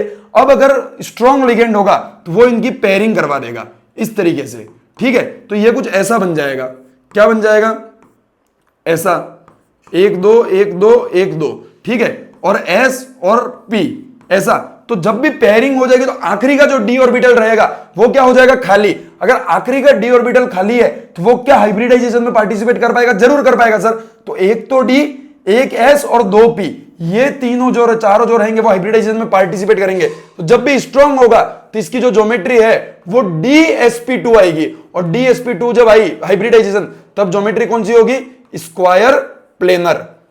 क्या बात ध्यान रखनी है, सीधा सीधा इतना रट लो कि अगर स्ट्रॉन्ग लिगेंड है तो पेयरिंग होगी, अगर पेयरिंग होगी तो d ऑर्बिटल जो है वो खाली मिल जाएगा अपन को हाइब्रिडाइजेशन के लिए, और हाइब्रिडाइजेशन में पार्ट लेगा तो dsp2 हाइब्रिडाइजेशन और स्क्वायर प्लेनर। और केवल ये टेट्राहेड्रल जहां 4 कोवेलेंसी उसके लिए लागू होगा। वहीं अगर वीक लिगेंड है तो क्या पेयरिंग हो पाएगी, क्या पेयरिंग हो पाएगी, नहीं। क्या d ऑर्बिटल जो है, क्या d ऑर्बिटल जो है वो अवेलेबल होगा, नहीं होगा सर। तो क्या d ऑर्बिटल हाइब्रिडाइजेशन में भाग लेगा पाएगा, नहीं ले पाएगा। तो फिर एक s और 3p को मिलकर हाइब्रिडाइजेशन करना होगा, तो sp3 हाइब्रिडाइजेशन हो जाएगा और ज्योमेट्री कौन सी हो जाएगी, टेट्राहेड्रल। क्या यहां तक ये बात भी आपकी क्लियर है, क्या ये बात भी क्लियर है? क्या अब अपन क्वेश्चन की ओर जा सकते हैं, बिल्कुल जा सकते हैं। सुनना, यहां बोला है MnBr4 में ये आपको मैग्नेटिक मूवमेंट दे रखा है, इसकी ज्योमेट्री क्या होगी। अब मैग्नेटिक मूवमेंट ये क्यों दे रखा है, ये मैग्नेटिक मूवमेंट दे रखा सर, उससे अपन को कहीं ना कहीं पता लगता है कि n इक्वल्स टू 5 था। क्या ये बोल सकते हैं कि अपन n इक्वल्स टू 5 था? Yes sir, n equals to 5 था। यानी कि क्या पेयरिंग हुई थी, क्या पेयरिंग हुई थी, नहीं हुई थी सर। अगर पेयरिंग होती तो n 1 आता, पेयरिंग नहीं हुई थी। अगर पेयरिंग नहीं हुई है इसका मतलब अपन को सीधा सीधा पता पड़ रहा कौन सा लिगेंड था, वीक लिगेंड। सर वो तो देख के भी पता पड़ रहा, पर अपन क्वेश्चन को लेके चल रहे, वीक लिगेंड था। अगर वीक लिगेंड था सर, पेयरिंग नहीं हुई है, पेयरिंग नहीं हुई है, इसका मतलब d ऑर्बिटल क्या हाइब्रिडाइजेशन के लिए अवेलेबल है, नहीं है सर अवेलेबल। अगर अवेलेबल नहीं है तो हाइब्रिडाइजेशन क्या s और p मिलकर करेंगे, यस सर। तो क्या हाइब्रिडाइजेशन sp3 होगा, यस सर। तो क्या इसकी ज्योमेट्री टेट्राहेड्रल होगी, यस सर। वही बात यहां लिख रखी है, since the coordination number of manganese ion in the complex is 4, यानी कि 2 टाइप की ज्योमेट्री पॉसिबल अगर 4 है तो क्या it will be either tetrahedral जिसमें sp3 हाइब्रिडाइजेशन होगा, या फिर स्क्वायर प्लेनर जिसमें dsp2 हाइब्रिडाइजेशन होगा। But the fact that magnetic moment of complex is 5.9, it should be tetrahedral in shape rather than square planar because the presence of 5 unpaired electron in d orbital। तो d orbital में 5 unpaired electron present है, इस कारण से क्या नहीं हो पाया, इस कारण से सर क्या नहीं हो पाया, पेयरिंग नहीं हो पाई, d orbital अवेलेबल नहीं हो पाया। किस चीज के लिए, d orbital सर अवेलेबल नहीं हो पाया हमारे पास, किस चीज के लिए, हाइब्रिडाइजेशन के लिए, इसलिए हमने sp3 को यूज किया। तो क्या अब आगे क्वेश्चन की ओर बढ़े, पूरा कोऑर्डिनेशन केमिस्ट्री जो है वो मैंने खत्म कर दी आपकी। अब केवल क्वेश्चनों को देखने की बारी है। क्या क्वेश्चन है, आईयूपीएसी नाम छोड़ो, आईयूपीएसी नाम छोड़ो, ये आईयूपीएसी नाम के कुछ नियम है जो आपके दे रखे हैं, छोड़ो। आइसोमर छोड़ो, आइसोमर अपन को पढ़ना ही नहीं है, ठीक है। ये क्या एक्सप्लेन, देखो ये बढ़िया क्वेश्चन है, ये क्वेश्चन सितारे चांद लगा लीजिए आप, नीट में आ सकता है। बहुत ही बेहतरीन सवाल है भाई, बहुत ही बेहतरीन। Explain on the basis of valence bond theory NiCN4-2 ion are square planar and diamagnetic but NiCl4 are tetrahedral, क्यों होगा? तो समझना, मैं यहां समझाऊंगा आपको पूरा कंसेप्ट। क्या बोला, NiCN4 और ऊपर चार्ज कितना है, NiCN4-2, NiCN4-2। इसकी ज्योमेट्री जो है वो ऐसी क्यों है, और दूसरा बोला है NiCl4। मैं आपको ऐसी ट्रिक बता दूंगा, आपको कभी ये सब बनाने की जरूरत ही नहीं पड़ेगी। सुनना आप मेरी बात, क्या आप Ni का ऑक्सीडेशन स्टेट निकाल सकते हैं भाई, इतना तो आना चाहिए। देखो इसका -4, इसका ये, तो जरूर +2 होगा सर। निकल का नंबर कितना होता है, निकल का 28 होता है, और +2 चार्ज आ गया तो 28 होता है, मतलब 8 इलेक्ट्रॉन होंगे डी में। तो एस में तो 0 हो गए क्योंकि 2 आ गया, और डी में कितने हो गए, 8 इलेक्ट्रॉन। क्या मैं डी में 8 इलेक्ट्रॉन भरना जानता हूं, क्या मैं डी में 8 इलेक्ट्रॉन भरना जानता हूं, यस सर। 5 6 7 8। अब सुनना मेरी बात, अब यहां पर कौन सा लिगेंड है, स्ट्रॉन्ग लिगेंड है, क्योंकि कार्बन और नाइट्रोजन आ रहा है। क्या पेयरिंग होगी, क्या पेयरिंग होगी, यस सर। तो ये लो पेयरिंग करवा दी। अगर पेयरिंग करवा देता हूं मैं तो सीधा सीधा ये हो जाएंगे। तो क्या अब ये डी ऑर्बिटल जो है वो हाइब्रिडाइजेशन के लिए फ्री है, यस सर। तो हाइब्रिडाइजेशन क्या dsp2 होगा, यस सर। तो क्या ज्योमेट्री स्क्वायर प्लेनर होगी, क्या ज्योमेट्री स्क्वायर प्लेनर होगी? Yes sir. तो क्या यहां तक बात क्लियर है? Yes sir. क्या n इक्वल्स टू 0 है, अनपेयर्ड इलेक्ट्रॉन 0 है? Yes sir. तो क्या डायमैग्नेटिक होगा? Yes sir. तो क्या अपन NiCN4 का निकालना सीख गए? वही अब इसका सीखते हैं। इसमें भी निकल की जो ऑक्सीडेशन स्टेट है वो क्या है? +2। ठीक है। अगर मैं इसका विन्यास लिखना चाहूं Na+2 का तो कैसे लिखूंगा? S में तो 0 है सर और D में जो है वो 8 इलेक्ट्रॉन है। तो S में 0 क्या, दोनों निकल गए। पहले S से निकलते, ध्यान रखना। फिर मैंने ये बना दिया। तो पहले तो इलेक्ट्रॉन सर आपने ऐसे भरे थे, पहले तो ऐसे भरे थे। बट ये जो क्लोरीन है वो तो सर वीक लिगेंड है। क्या वो पेयरिंग करवा पाएगा? क्या वो पेयरिंग करवा पाएगा? नहीं करवा पाएगा सर पेयरिंग। तो जैसा था वैसा का वैसा रहेगा। यानी कि क्या अनपेयर्ड इलेक्ट्रॉन इक्वल्स टू 2 हो गए? यानी कि क्या ये पैरामैग्नेटिक है? Yes sir. क्या डी ऑर्बिटल हाइब्रिडाइजेशन के लिए अवेलेबल है? नहीं है सर। तो हाइब्रिडाइजेशन क्या sp3 होगा? Yes sir. तो क्या ज्योमेट्री टेट्राहेड्रल होगी? क्या बात क्लियर है? क्या बात क्लियर है? कैसे अपन ने किया? क्या बात क्लियर है? Yes sir. एक छोटा सा जुगाड़ मैं आपको बता देता हूं, सुन लेना। जहां भी स्ट्रॉन्ग लिगेंड है वहां याद रखना पेयरिंग होती होती है। इस कारण हमेशा डी ऑर्बिटल अवेलेबल होगा, dsp2 हाइब्रिडाइजेशन होगा। और जहां वीक है वहां पर sp3 हाइब्रिडाइजेशन होगा। कुछ कुछ एक्सेप्शन है, बहुत कम, पर नॉर्मली आपको ध्यान रखना है जहां पर स्ट्रॉन्ग लिगेंड dsp2 हाइब्रिडाइजेशन और जहां वीक लिगेंड वहां sp3 हाइब्रिडाइजेशन। तो क्या बात क्लियर है? क्वेश्चन पढ़ते हैं। Explain on the basis of valence bond theory. ये VBT CFTA की बात है, ठीक है। अपन को नहीं पढ़ना कौन सी थ्योरी थी, थ्योरी नहीं पूछेंगे, अपन को केवल एक्सप्लेन करना है। NiCN4 ion is a square planar, कर लिया हमने तो एक्सप्लेन। और डायमैग्नेटिक क्योंकि N 0 है और NiCl4 जो होता है वो टेट्राहेड्रल और पैरामैग्नेटिक है। यस सर, हम तो सॉल्व कर चुके हैं। ये रहा हमारा पूरा सॉल्यूशन। आगे बढ़ते हैं, आगे बढ़ते हैं। क्या है? NiCl4 is a paramagnetic while NaCO4 is a diamagnetic and both are tetrahedral। ये बढ़िया सवाल है। देखो यहां भी सर बोला कि NiCl4 माइनस जो है, अपन ने तो पढ़ा कि जो टेट्राहेड्रल होते हैं उनमें sp3 हाइब्रिडाइजेशन होता है, अनपेयर्ड इलेक्ट्रॉन होते हैं सर। और अनपेयर्ड इलेक्ट्रॉन जो होते हैं इस कारण से वो कैसा होता है? पैरामैग्नेटिक होता है। पर यहां तो बोला कि ये तो दोनों ही डायमैग्नेटिक, जबकि यहां तो स्ट्रॉन्ग है और यहां तो वीक है। दोनों है तो टेट्राहेड्रल पर फिर भी दोनों डायमैग्नेटिक कैसे है? ये बहुत ही बेहतरीन सवाल है भाई, बहुत बेहतरीन सवाल है। देखना, पढ़ो। NiCl4-2 is a paramagnetic but NiCl CO4 is a diamagnetic. Both are tetrahedral. Why? दोनों टेट्राहेड्रल क्यों है? तो ये बहुत बढ़िया सवाल है। देखते हैं इस सवाल को। कहां गया भाई सवाल? NiCl4-2 जो मैंने बना दिया, NiCl4-2। तो यहां पर भी अपन निकल के अगर लिखना चाहे तो +2 में होगा तो S0 और D8, S0 और D8। तो इसको मैंने बनाना चाहा तो कुछ ऐसा बना सर, कुछ ऐसा बना। 1 2 3 4 5 6 7 8, ये 8 अपन ने भर दिए, ऐसा बना। क्या ये पेयरिंग करवा पाएगा? नहीं सर। तो हाइब्रिडाइजेशन क्या होगा? sp3 होगा। Unpaired electron n equals to कितना है? 2 है। टेट्राहेड्रल ज्योमेट्री होगी और पैरामैग्नेटिक होगा। ठीक है। ये तो सर अपन ने क्वेश्चन में बोल रखा है कि NiCl4 इज पैरामैग्नेटिक और टेट्राहेड्रल। तो ये बात तो सर बिल्कुल समझ में आ गई हमें।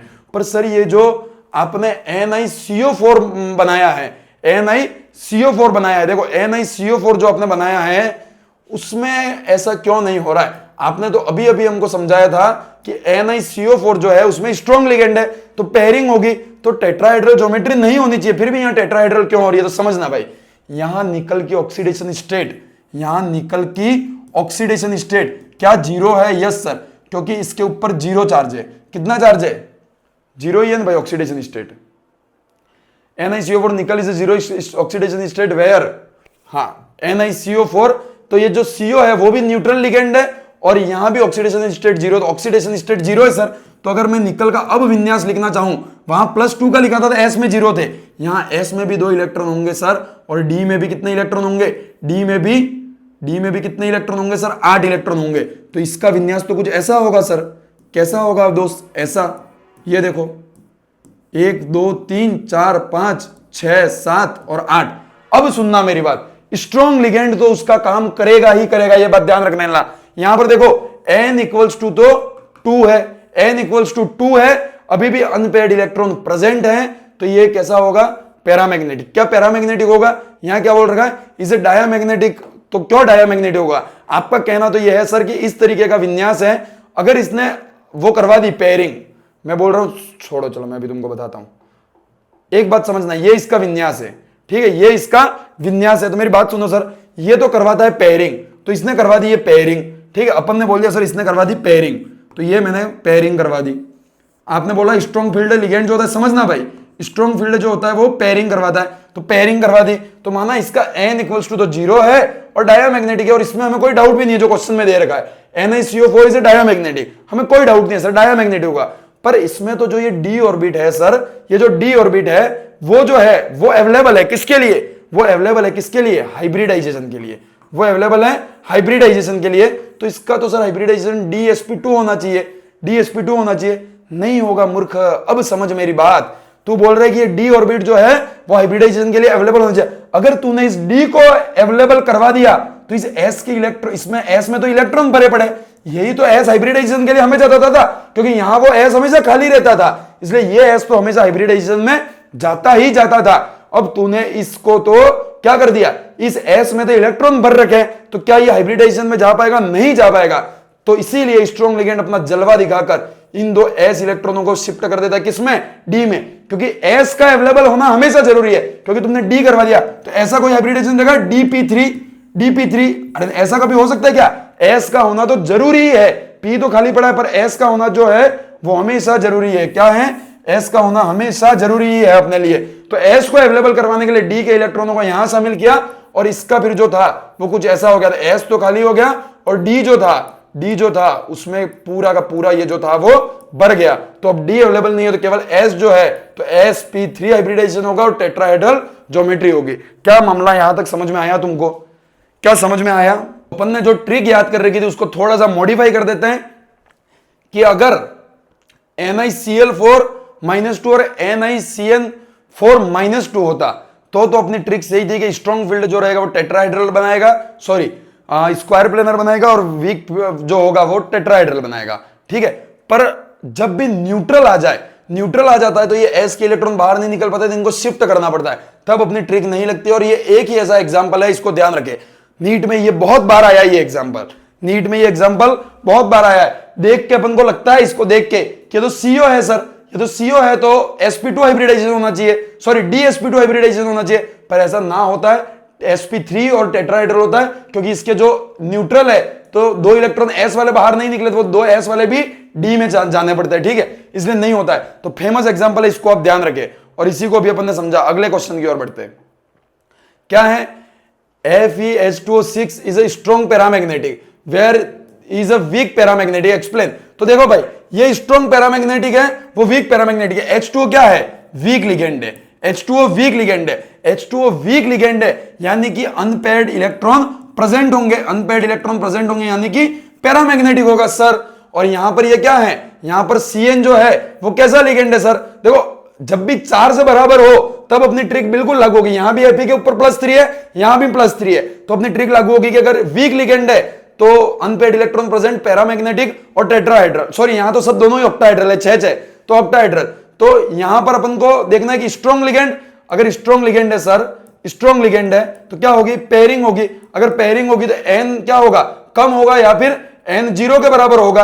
अगर 0 के बराबर होगा या तो ये पैरामैग्नेटिक होगा ही नहीं, डायामैग्नेटिक होगा, या फिर लेस पैरामैग्नेटिक होगा। तो वही चीज यहां बोल रखी है, ठीक है, पढ़ भी लेते हैं, एनसीईआरटी में क्या दे रखा है, in the presence of CN a strong ligand 3d electron pair up living 1 unpaired electron, केवल एक अनपेयर्ड इलेक्ट्रॉन बचता है, इसी कारण ये ऐसा होता है। और इसका जो हाइब्रिडाइजेशन होता है वो DsP2 होता है और उसका sp3d2। ये ध्यान रखना, एक ऑक्टाहेड्रल में भी ये बात ध्यान रखना भाई, जब भी स्ट्रॉन्ग लिगेंड होगा तो वो क्या करवाएगा, पेयरिंग। तो ये D के जो 2 ऑर्बिट बचेंगे आखिरी वाले, वो क्या हो जाएंगे, जब भी पेयरिंग होगी तो ऐसा होगा, तो ये 2 ऑर्बिट फालतू बचेंगे, तो DsP2 D2sp3 हाइब्रिडाइजेशन होता है। वहीं वहां नहीं बचते तो sp3d2 हाइब्रिडाइजेशन होता है, पता है। तो बस ये बात ध्यान रखना, यहां ये होता है, ज्योमेट्री दोनों की ऑक्टाहेड्रल होती है, ये बात ध्यान रखना बस, ठीक है। सब चीजें अपन ने पढ़ ली है। अब बस सवाल फटाफट करने हैं। Explain CONH3 is a inner orbital complex where is a outer orbital complex. तो इनर ऑर्बिटल और आउटर ऑर्बिटल क्या होता है वो समझना है। देखो तो दिख लगा है, in the presence of NH3 the 3d electron pair up living 2d orbital empty. यहां NH3 है तो ये क्या होगा कि पेयरिंग कर जाएंगे, तो 2d ऑर्बिटल और खाली रहेंगे, तो 2d ऑर्बिटल खाली रहेंगे तो इसका हाइब्रिडाइजेशन D2sp3 होगा। भाई जहां जहां पेयरिंग होगी वहां 2d ऑर्बिट अपन को खाली मिलेंगे, 2d ऑर्बिट खाली मिलेंगे तो कौन सा हाइब्रिडाइजेशन होगा, D2sp3 हाइब्रिडाइजेशन होगा, वहीं लिख रखा है। तो D2 hybridisation forming inner orbital complex, और अंदर वाले D को यूज कर रहा है, इसलिए इसको इनर ऑर्बिटल कॉम्प्लेक्स कहते हैं। इन CO NH3 plus Ni is +2 state and D8 configuration, यहां निकल का D8 कॉन्फ़िगरेशन है, तो हाइब्रिडाइजेशन sp3D2 होगा। अब जब बना के देखेंगे तो आपको एक चीज पता लगेगी, कोबाल्ट वाले में D2sp3 हाइब्रिडाइजेशन है क्योंकि अंदर के D यूज हो रहे हैं, और वहां sp3D2 है। ठीक है, सिंपल सवाल है, सब पढ़ चुके हैं। अब अपन को फटाफट PYQ की ओर जाना चाहिए और कुछ नया टॉपिक को देखना चाहिए, क्योंकि 1 घंटा हो चुका है और 1 घंटे में अपन पूरी कोऑर्डिनेशन केमिस्ट्री रिवाइज कर चुके हैं।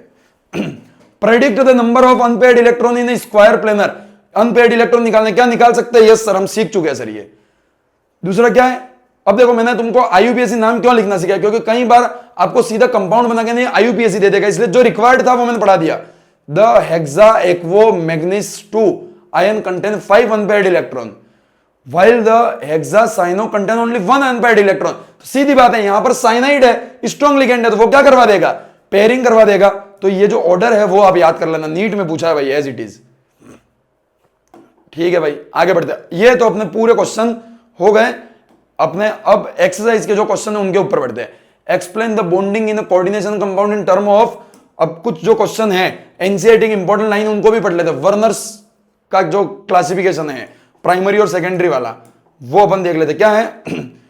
Werner 1998 this theory coordination compound in the main postulated, क्या पोस्टुलेट किया? In coordination compound metal show 2 type of linkage, primary and secondary. मैं बता चुका आपको, primary valency are normally ionisable and satisfied by negative ion, secondary valency are non ionisable. ये दोनों line आप याद रखना।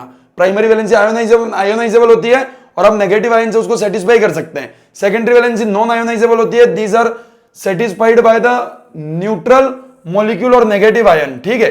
दूसरा, the ion and group bound by the secondary linkage to the metal have characteristic spatial arrangement corresponding the different coordination number.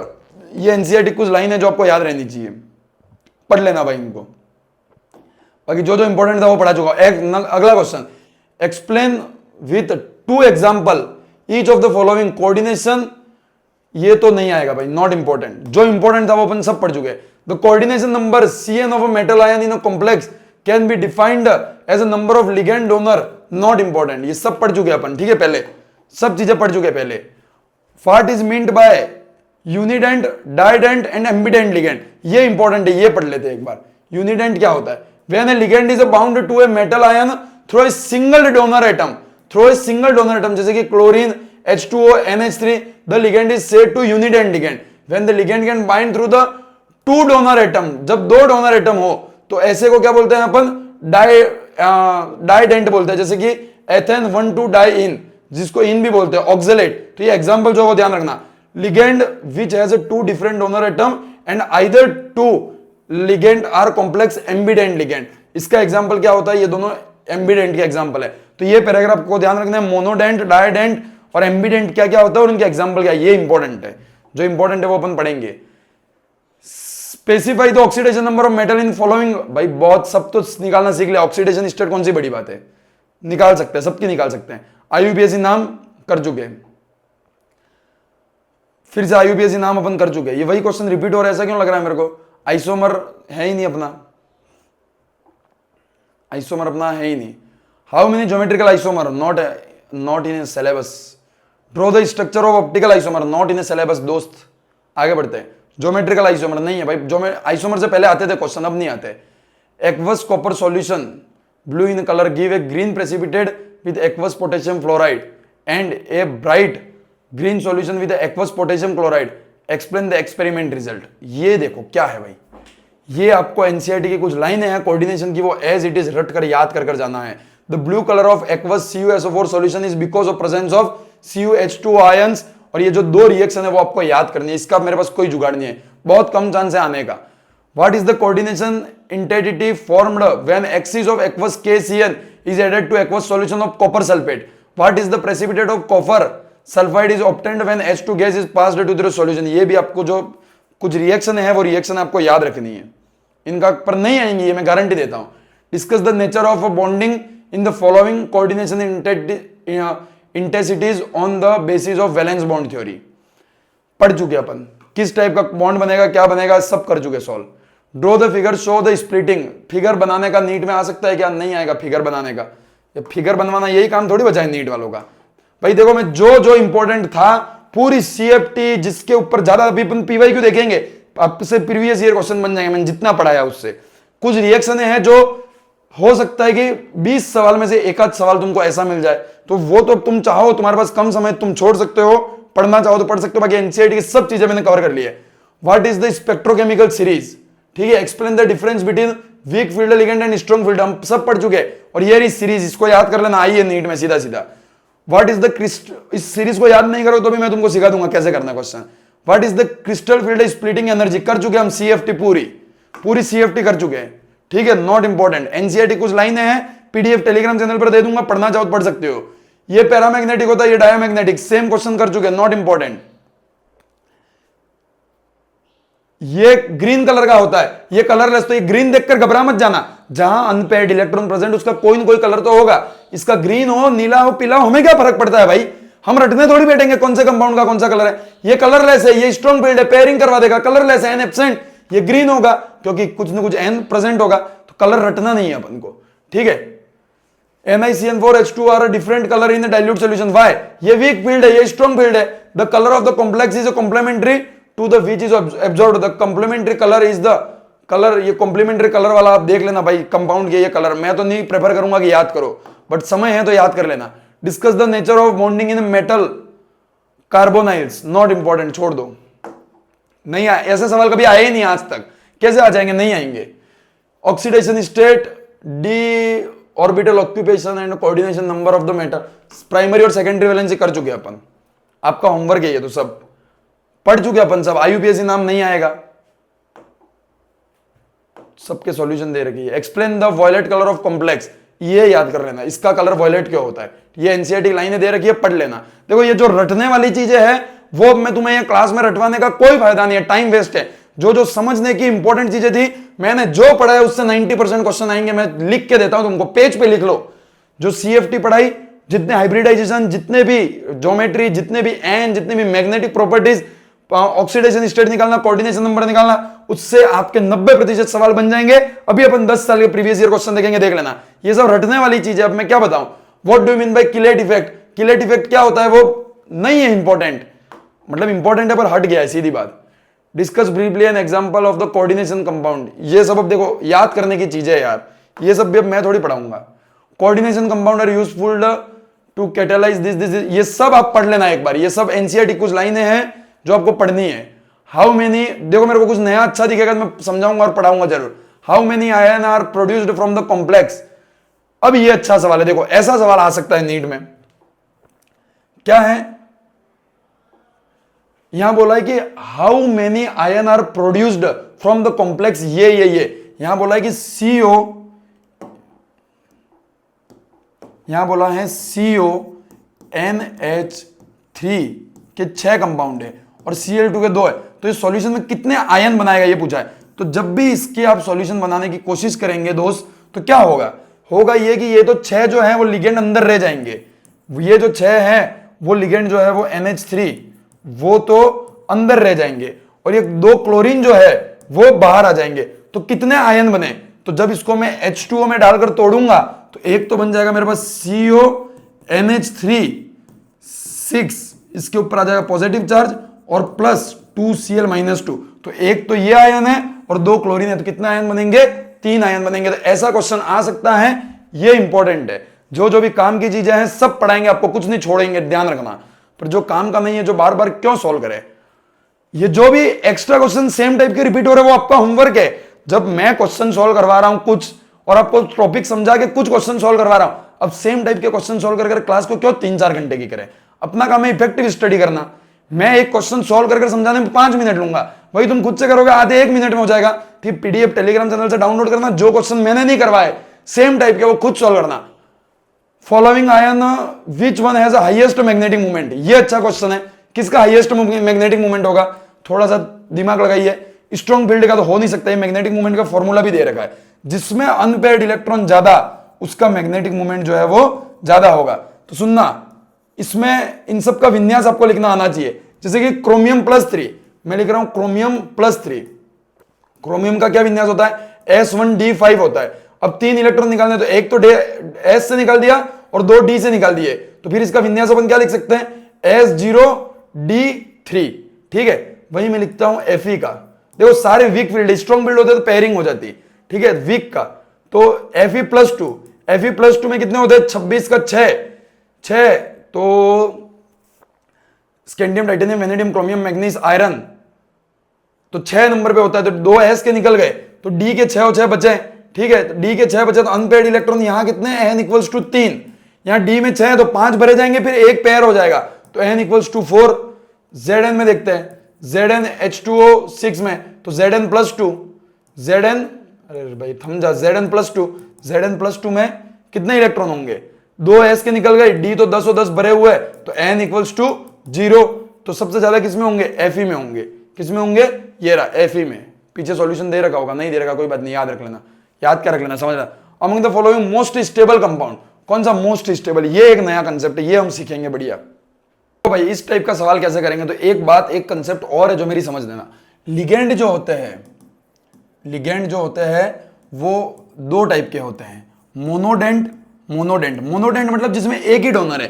जैसे कि मैं बोलूं C और N, तो इसके पास जो एक लोन पेयर है वही वो डोनेट कर पाता है। ठीक है, दूसरा मैं बोलूं CO, तो ये ऑक्सीजन के पास जो एक लोन पेयर है वही वो डोनेट कर पाता है, तो इसको बोलते हैं मोनोडेंट लिगेंड। वहीं अपन बोलते हैं बाइडेंट या फिर पॉलीडेंट, एम्बीडेंट बहुत होते हैं। जैसे बाइडेंट में मैं एग्जांपल लूं ऑक्जेलेट का, तो ऑक्जेलेट में क्या होता है? C+O-, तो इनके पास दो जो लोन पेयर होते हैं वो डोनेट करने के लिए होते हैं। तो ये जो होता है वो इस टाइप का कॉम्प्लेक्स बना लेते हैं। जैसे कि बीच में कोई कंपाउंड एक X है, तो ये जो बार बार आता है तो वो इस, जैसे कि C+O, उसके बाद इस तरीके से वो एक किलेट बना लेते हैं। क्या बना लेते हैं? किलेट बना लेते हैं। ये मैं एग्जांपल के लिए बता रहा हूं, इस तरीके से किलेट बना लेते हैं। तो जब भी ये डाइडेंट, बाइडेंट, ट्राइडेंट, ठीक है, पेंटाडेंट, ऐसे लिगेंड आता है तो ये किलेट फॉर्मेशन करेंगे, यानी मोनोडेंट लिगेंड के अलावा सारे लिगेंड किलेट फॉर्मेशन करेंगे। इस कारण इनकी स्टेबिलिटी जो होती है वो क्या होती है? ज्यादा होती है। तो वही यहां क्वेश्चन में पूछा गया है कि कौन सा मोर स्टेबल रहेगा। तो H2 अपन ने जितने पढ़े सब मोनोडेंट लिगेंड है। बाइडेंट में 2 एग्जांपल ध्यान रखने हैं, डाइथाइन वाला और एक ऑक्जेलेट वाला। तो ये जो ऑक्जेलेट है वो किलेट बनाएगा, तो ये जो अपना आंसर है वो सही हो जाएगा। आगे बढ़ते हैं। Which will be the correct order of a wavelength observed in a visible region? कौन ज्यादा वेवलेंथ ऑब्जर्व करेगा? क्या लिखेगा एनसीईआरटी में? देखना, the colour in coordination compound can be readily explained in term of crystal field theory. Consider the following examples. ये is a violet in a colour in a octahedral complex where a single electron Ti in the metal of d orbit T2g ground state this. एक भी single electron रहेगा वो colour देगा। The next higher available for the electron is empty, the corresponding energy blue green this. तो ये होगा। तो कौन सा ऑर्डर होगा वो निकालने के लिए क्या करना पड़ेगा भाई अपन को? यहां इसका आंसर दे रखा है, देखना। All the complex have a same metal ion. Metal ion अगर सेम है so energy absorb depend on CFSE value of ligand according to spectrochemical series.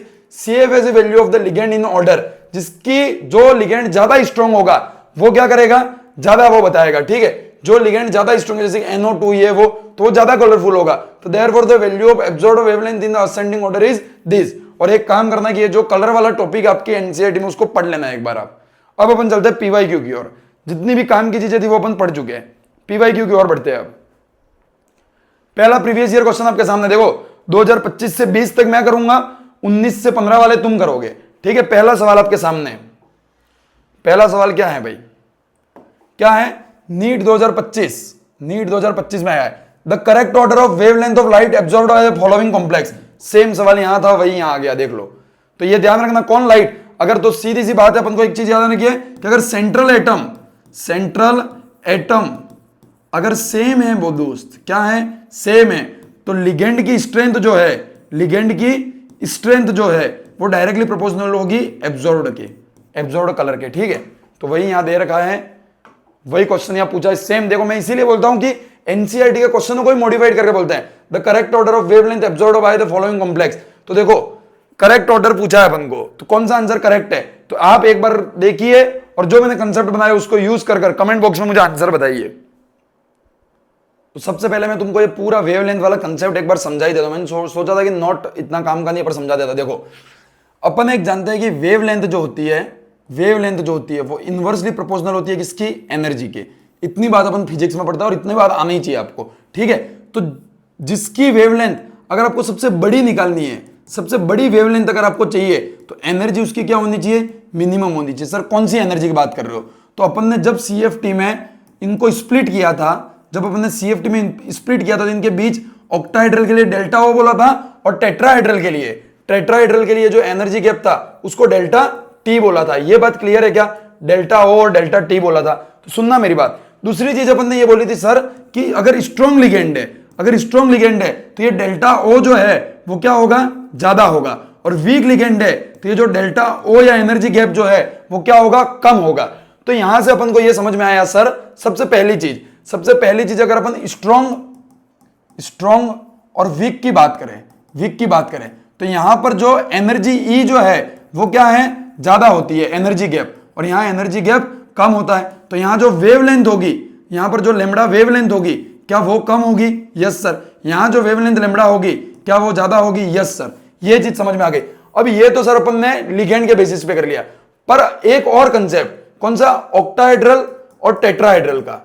कौन सा, ऑक्टाहेड्रल और टेट्राहेड्रल, मतलब जिसमें 6 नंबर हो और जिसमें 4 नंबर हो। अगर जिसमें 6 नंबर है और 4 नंबर है तो अपन ने एक रिलेशन पढ़ा था, delta T equals to 4/9 delta O, delta T equals to 4/9 delta O. यानी कि डेल्टा टी जो होता है वो इसका इतना गुना होता है, वो इसका इतना गुना होता है। यानी कि डेल्टा टी जो है उसकी एनर्जी ज्यादा हुई है डेल्टा ओ की। इस रिलेशन को देख के मेरे को बताओ, रिलेशन से साफ साफ दिख रहा है कि ऑक्टाहेड्रल की जो है वो एनर्जी ज्यादा है तो इसकी वेवलेंथ कम होगी। तो यहां से अपन एक कोर कंसेप्ट अपना बना लेते हैं, जो कंसेप्ट अपन को हमेशा याद रहना चाहिए।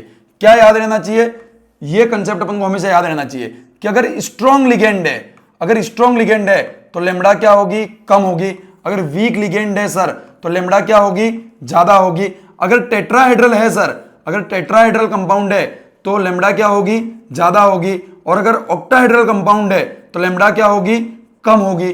क्या ये आपका मामला क्लियर है या नहीं। अब अपन क्वेश्चन की ओर चलते हैं, देखते हैं क्वेश्चन। देखो यहां पर 3 जने तो ऑक्टाहेड्रल है, एक टेट्राहेड्रल है। टेट्राहेड्रल को तो सबसे आगे रख लो, टेट्राहेड्रल को तो सबसे आगे रख लेंगे। क्या टेट्राहेड्रल को अगर अपन सबसे आगे रखना चाहें तो अपना आंसर सही आएगा, नहीं, ये बताइए मेरे को। क्या टेट्राहेड्रल को सबसे आगे रखना सही होगा, नहीं। सबसे पहले हम क्या देखेंगे, लिगेंड को देखेंगे। सबसे पहले हम क्या देखेंगे, लिगेंड को, या फिर सबसे पहले टेट्राहेड्रल को देखेंगे। एक बार बताइए मेरे को देख के, इसका आंसर कमेंट बॉक्स में बताइए। मैंने दोनों कंसेप्ट आपको समझा दिए। तो एक और चीज ध्यान रखना कि पहले क्या देखना है। तो सबसे पहला जो अपना टर्म है वो है कि टेट्राहेड्रल है या ऑक्टाहेड्रल, ये सबसे पहले देखना है। और टेट्राहेड्रल को सबसे आगे कर दीजिए। तो यहां पर एक ही टेट्राहेड्रल है सी, तो सी सबसे आगे किसमें आ रहा है, इन दो में। तो ये दोनों तो गलत हो गए। अब अपन को ऑक्टाहेड्रल सबसे पहले देखो, देखना टेट्राहेड्रल या ऑक्टाहेड्रल। टेट्राहेड्रल होगा तो उसको सबसे आगे कर दो, ठीक है। फिर ऑक्टाहेड्रल में कंपैरिजन करना है तो ऑक्टाहेड्रल में कंपैरिजन करेंगे लिगेंड से। जितना वीक लिगेंड उतनी ज्यादा लेम्डा। तो देखो H2O, CH, CN और NH3 में सबसे वीक कौन सा है, H2O वीक है सर। तो C के बाद क्या आना चाहिए, C के बाद आना चाहिए D, ठीक है। उसके बाद C के बाद D एक में ही दे रखा, ये रहा। तो ऑप्शन दूसरा, इन दोनों को भी देख ले। CN और NH3 में स्ट्रॉन्ग कौन है, CN और NH3 में CN स्ट्रॉन्ग है सर। तो फिर A आना चाहिए, फिर B आना चाहिए। तो अपना जो ऑप्शन नंबर ये है वो सही हो गया। और ऐसा ही सेम क्वेश्चन यहां भी दे रखा था अपन को एनसीईआरटी में भी, ठीक है, एनसीईआरटी में भी दे रखा था। पर यहां पर केवल ये रहा सेम क्वेश्चन है एनसीईआरटी में, पर यहां केवल ऑक्टाहेड्रल का दे रखा था। यहां ऑक्टा और टेट्रा दोनों को मिक्स कर दिया। तो कैसे निकालेंगे एनर्जी, ध्यान रखना। ऑक्टाहेड्रल और टेट्राहेड्रल देखिए, टेट्राहेड्रल को सभी को ऑक्टाहेड्रल से ज्यादा कर दीजिए। फिर जब सेम सेम बच जाए सारे टेट्राहेड्रल और सारे ऑक्टाहेड्रल, तो लिगेंड को देखिए, जितना वीक लिगेंड उतनी एब्जॉर्ब्ड वेवलेंथ ज्यादा। और अगर एनर्जी पूछे तो जितना स्ट्रॉन्ग लिगेंड उतनी एनर्जी ज्यादा। तो ये कंसेप्ट आपको ध्यान रखना है। अगले की ओर चलते हैं। Which of the following is paramagnetic, कौन कौन पैरामैग्नेटिक होगा, देखो कौन कौन पैरामैग्नेटिक होगा। जिसमें n इक्वल्स टू 0 नहीं होगा, n इक्वल्स टू 0 नहीं होगा, वो पैरामैग्नेटिक होगा। तो देखना NiCl4, क्या n इक्वल्स टू 0 हो सकता है, नहीं हो सकता, क्योंकि वीक लिगेंड है, तो ये पैरामैग्नेटिक होगा, ठीक है। दूसरा इसमें क्या होगा, NiCO4 पैरामैग्नेटिक है या डायमैग्नेटिक, सर ये तो डायमैग्नेटिक क्योंकि स्ट्रॉन्ग लिगेंड है, तो इसको भी हटा दो। ये भी स्ट्रॉन्ग लिगेंड है, इसको भी हटा दो, ये वीक लिगेंड है, ये होगा। और PPH3 ये क्या है भाई, ये है एम्बिडेंट लिगेंड कहते हैं इसको, ठीक है। सो तो ये जो है वो होगा या नहीं, अब अपन को नहीं पता वो होगा या नहीं, अपन ए और डी से देखते हैं। तो ए और डी जिस जिस भी ऑप्शन में आ रहे हैं, इसमें भी आ रहा है, इसमें भी आ रहा है, और इसमें तो ई भी आ रहा है। तो अब मेरे को तुमने अगर एनसीईआरटी ध्यान से पढ़ी, ये बताओ कि PPH3 स्ट्रॉन्ग है या वीक है। तो ये ध्यान रखना, ये जो PPH3 है इसकी फुल फॉर्म क्या है, एक बार ये मेरे को कमेंट सेक्शन में बताइए, मैं आपके कमेंट देख रहा हूं, एक बार कमेंट सेक्शन में बताइए PPH3 है क्या। तो ये जो ट्राइफिनाइल फोस्फीन है, बहुत कम लोगों को आता होगा ऐसा मेरे को लगता है, इसको कहते हैं ट्राइफिनाइल फोस्फीन, ट्राइफिनाइल फोस्फीन। और आपकी एनसीईआरटी के अंदर जो स्पेक्ट्रोकेमिकल सीरीज दे रखी है उसमें ये मेंशन है, और ये बताया गया कि ये कौन सा लिगेंड है, स्ट्रॉन्ग लिगेंड। तो स्ट्रॉन्ग लिगेंड है तो ये भी पैरामैग्नेटिक नहीं होगा, तो ऑप्शन नंबर ए और डी जो है वो अपना सही हो जाएगा, ठीक है। तो 2025 में भाई टेढ़े सवाल पूछे थे, आपको डीप नॉलेज होता तो ही आप कर सकते थे, पर इतनी कट ऑफ भी कम गई थी। उस पेपर में आप 120 130 भी अगर ले आए तो बहुत बढ़िया मार्क्स थे केमिस्ट्री में, तो इसलिए ये टेढ़े क्वेश्चन पूछे जरूर थे भाई, पर आगे आपको ऐसा नहीं देखने को मिलेगा। Next, out of the following complex which complex having the minimum क्या लिख रखा है, कंडक्टेंस इन द सॉल्यूशन, किसमें मिनिमम कंडक्टेंस होगी। देखो बढ़िया क्वेश्चन है, मिनिमम कंडक्टेंस मतलब मिनिमम आयन, जितने आयन ज्यादा होंगे, जितने आयन ज्यादा होंगे उतनी ही तो कंडक्टेंस ज्यादा होगी, तो जितने मिनिमम आयन उतनी मिनिमम कंडक्टेंस। तो आयन निकाले, तो यहां तो सर एक ही आयन हमको दिख रहा है, तो एक आयन है। यहां पर कितने आयन है, यहां पर भी एक ही आयन है, यहां पर एक तो ये पॉजिटिव और एक ये नेगेटिव, तो 2 आयन है। यहां पर एक ये पॉजिटिव और 3 नेगेटिव, तो 4 आयन है। तो ऑप्शन नंबर 3 जो है वो अपना सही हो जाएगा। आगे बढ़ते हैं, ठीक है। क्या दे रखा है, अच्छा मिनिमम पूछा था, यहां मैंने मैक्सिमम निकाल दिया है, तो मैक्सिमम 4 पर मिनिमम, तो ये दूसरा और तीसरा दोनों सही है आंसर, ठीक है। दूसरा और तीसरा दोनों सही है, मैक्सिमम निकाल दिया था मैंने, कोई बात नहीं। नीट 2024 में आया है भाई, क्या है, मैच करना है आइसोमर, नॉट इंपॉर्टेंट, आइसोमर तो हट गया है। स्टेटमेंट वाला क्वेश्चन देखो, बोथ ये और ये complex are octahedral but differ in magnetic behaviour, तो बिल्कुल सही बात है, दोनों ऑक्टाहेड्रल तो है क्योंकि 6 लिगेंड है, बट मैग्नेटिक बिहेवियर अलग अलग, क्योंकि ये स्ट्रॉन्ग फील्ड है पेयरिंग करवा देगा, ये वीक फील्ड है पेयरिंग नहीं करवाएगा, एन नहीं बचेंगी, तो दोनों का मैग्नेटिक फील्ड जो है वो कैसा होगा, अलग अलग होगा। बिल्कुल सही बात है sir.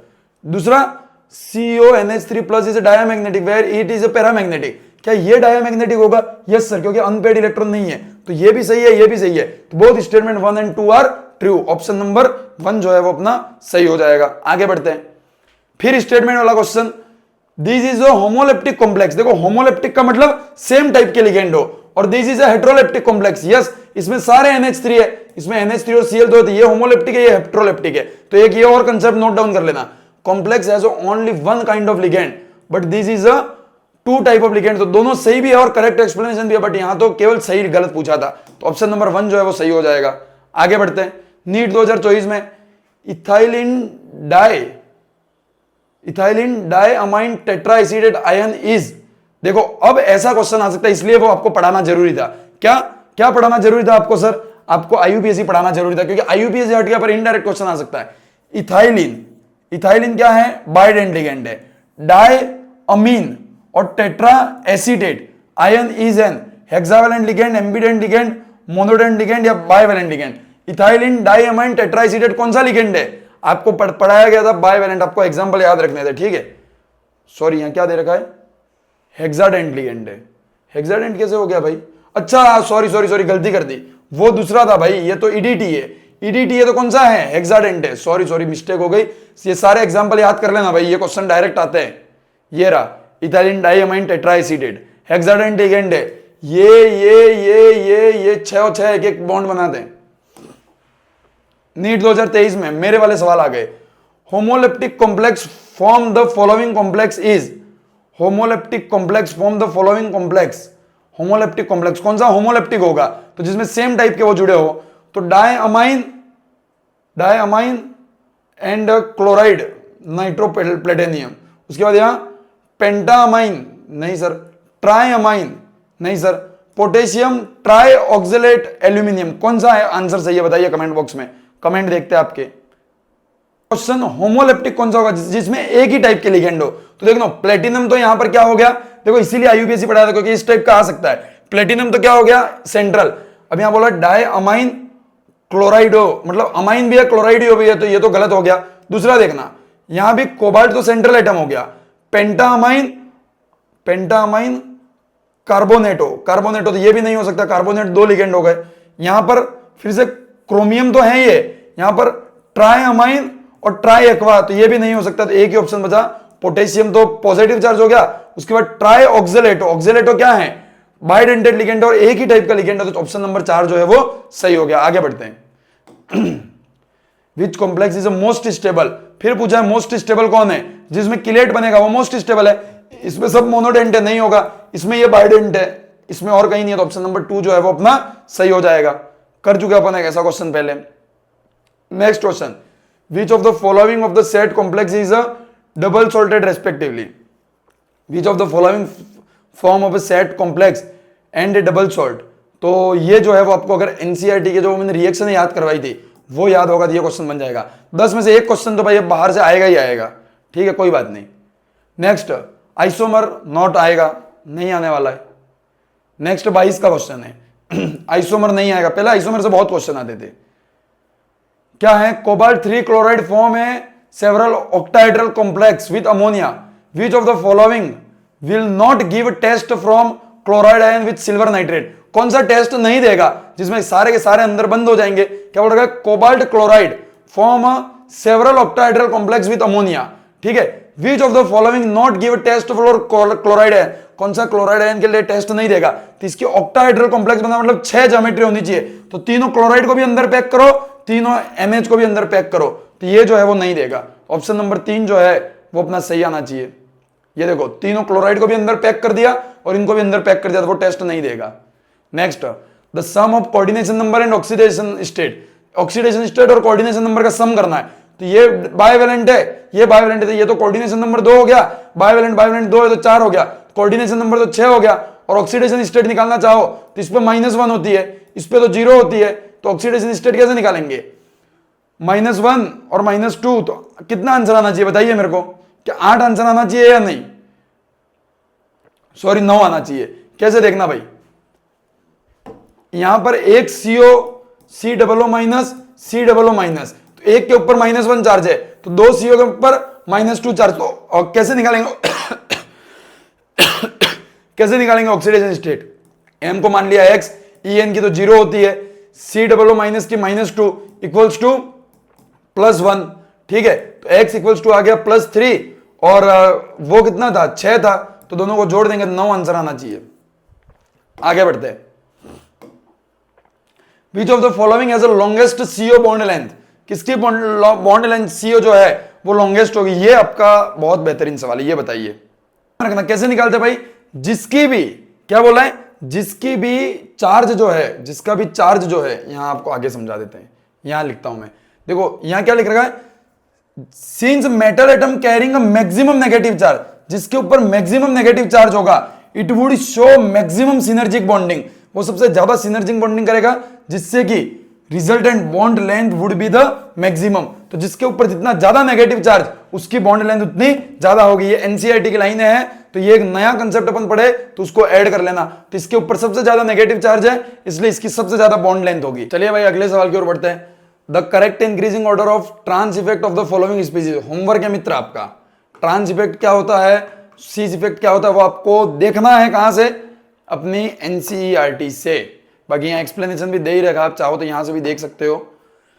Pick out the correct statement with respect to MnCN-6, क्या है करेक्ट स्टेटमेंट देखते हैं। It is sp3d2 hybridisation and tetrahedral. मित्र टेट्राहेड्रल कैसे होगा, हो ही नहीं सकता, 6 है तो स्क्वायर प्लेनर भी नहीं हो सकता है, तो ऑक्टाहेड्रल होगा। और हाइब्रिडाइजेशन पता करना, देखो स्ट्रॉन्ग लिगेंड है तो वो पेयरिंग करवाएगा, तो बाद वाले जो डी ऑर्बिटल रहेंगे वो अवेलेबल रहेंगे, तो हाइब्रिडाइजेशन कैसा होगा, D2sp3, तो ऑप्शन नंबर बी जो है वो सही हो जाएगा। आगे बढ़ते हैं, ऑप्शन नंबर बी जो है वो अपना सही हो जाएगा। आगे बढ़ते हैं। Correct increasing order of wavelength absorbed by the visible region, ये फिर से वेवलेंथ वाला आ गया, तो देखो कौन सा इंक्रीजिंग ऑर्डर, मतलब यहां वाले की सबसे ज्यादा होनी चाहिए, तो सारे के सारे कैसे हैं, ऑक्टाहेड्रल है। तो जितना लिगेंड स्ट्रॉन्ग होगा, जितना लिगेंड स्ट्रॉन्ग होगा, increasing order of the wavelength, जितना वीक लिगेंड होगा वो आगे आना चाहिए। तो देखो H2O सबसे वीक लिगेंड है, वो आगे आना चाहिए, ठीक है। उसके बाद EN आना चाहिए और उसके बाद NH3 आना चाहिए। क्या ये सही है option number C? Sorry guys, EN जो है वो आप एक बार ऑर्डर देख लेना यार, मेरे को ऑर्डर ध्यान नहीं इसलिए। EN जो होता है वो और भी ज्यादा स्ट्रांग होता है, तो D पहले आएगा। EN जो होता है वो और ज्यादा स्ट्रांग होता है भाई, मेरे को ऑर्डर याद नहीं है, बहुत समय हो गया ऑर्डर पड़े हुए, मैं तो डायरेक्ट ये देख लेता हूं कौन सा स्ट्रांग कौन सा वीक। ये कैसा है भाई, इसकी ज्योमेट्री पूछिए, क्या पूछा है? नहीं, tetranuclear, mononuclear, trinuclear, dinuclear in iron carbonyl FeCO4 is tetranuclear, mononuclear, trinuclear या डाई न्यूक्लियर? क्या होगा भाई बताइए? Based on the number of metal atom present in complex they are classified into mononuclear, dinuclear and tetranuclear. तो इसके अंदर केवल एक सेंट्रल एटम है, तो इसको क्या बोलेंगे? मोनोन्यूक्लियर। ठीक है, तो मोनोन्यूक्लियर जो है वो सही आ जाएगा। अंदर न्यूक्लियस जो है वो कितने हैं? न्यूक्लियस मतलब सेंट्रल एटम कितने हैं? The geometry and magnetic behaviour of इसका सेम क्वेश्चन कहां दे रखा था? सेम क्वेश्चन एनसीईआरटी में दे रखा था, अपन ने देखा ना, निकल के 2 S वाले जो होते हैं वो भी वहां चले जाते हैं। ये तो होमवर्क है, करवा चुके आपको पहले। ठीक है, जो नया क्वेश्चन दिखेगा उसको अपन करेंगे, बाकी जो करवा चुके वो नहीं करेंगे। The type of isomer shown by the complex, कौन सा टाइप का आइसोमर शो करेगा? नहीं पढ़ना है अपन को isomer. Calculate spin only magnetic movement, कितना मैग्नेटिक मूवमेंट होगा? Cr+2 में। डी ब्लॉक का क्वेश्चन पर करवा देता हूं मैं। Cr+2 क्रोमियम, क्रोमियम किस में आता है? 24 नंबर पे। तो वैसे तो S में 1 और D में 5 होते हैं, पर 2 इलेक्ट्रॉन निकल गए, तो S में 0 D में 4, तो 4 पॉइंट के आसपास का, तो 4.9 जो है वो इसका आंसर। देखो कितना तेजी से अपन आंसर को सॉल्व कर रहे हैं, 4.9। फिर मैच करना है, तो क्या कर सकते हैं अपन? मैच मैग्नेटिक मूवमेंट बिल्कुल कर सकते हैं सर, तो करिएगा आप लोग खुद। ठीक है, अनपेयर्ड इलेक्ट्रॉन निकालिए, मैच कर दीजिए। EDTA ion is a trident ligand, hexadent ligand, yes sir, and 4 oxygen and 2 nitrogen are donor ethylene diamine tetraacetate, तो डाइअमाइन तो 2 NH होने चाहिए, तो बिल्कुल सही, ऑप्शन नंबर बी जो है वो अपना सही हो जाएगा। ठीक है, नेक्स्ट बढ़ते आगे। बस इतने ही क्वेश्चन थे भाई, तो जितने भी इंपॉर्टेंट क्वेश्चन थे वो अपन ने कर लिए सॉल्व कोऑर्डिनेशन के, और पूरा कोऑर्डिनेशन केमिस्ट्री को बहुत अच्छे से शायद आपके दिमाग में आज मैं सेट कर पाया हूंगा।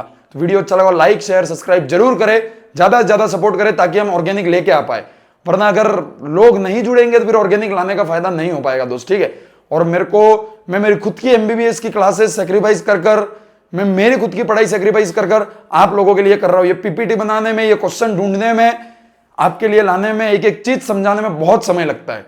इस वीडियो को रिकॉर्ड करने में, एडिट करने में, अपलोड करने में बहुत समय लगता है, समझे? मेरे पास ऐसी कोई हाईटेक टीम नहीं है जिससे ये सब चीजें चल रही है। मैं मेरे खुद का जीवन बिल्कुल मतलब कचरा कर चुका हूं बिल्कुल एंजॉयमेंट के नाम पर कुछ नहीं, कॉलेज भी नहीं जाता, बस पूरे दिन 1 महीना आपके लिए लगा पड़ा हूं। तो सपोर्ट आप दिखाइए, आपका प्यार कमेंट बॉक्स में दिखाइए, अपने ज्यादा से ज्यादा दोस्तों के साथ शेयर कीजिए, क्योंकि विद्या तो बांटने से बढ़ती है। Thank you very much, all the very best, bye bye.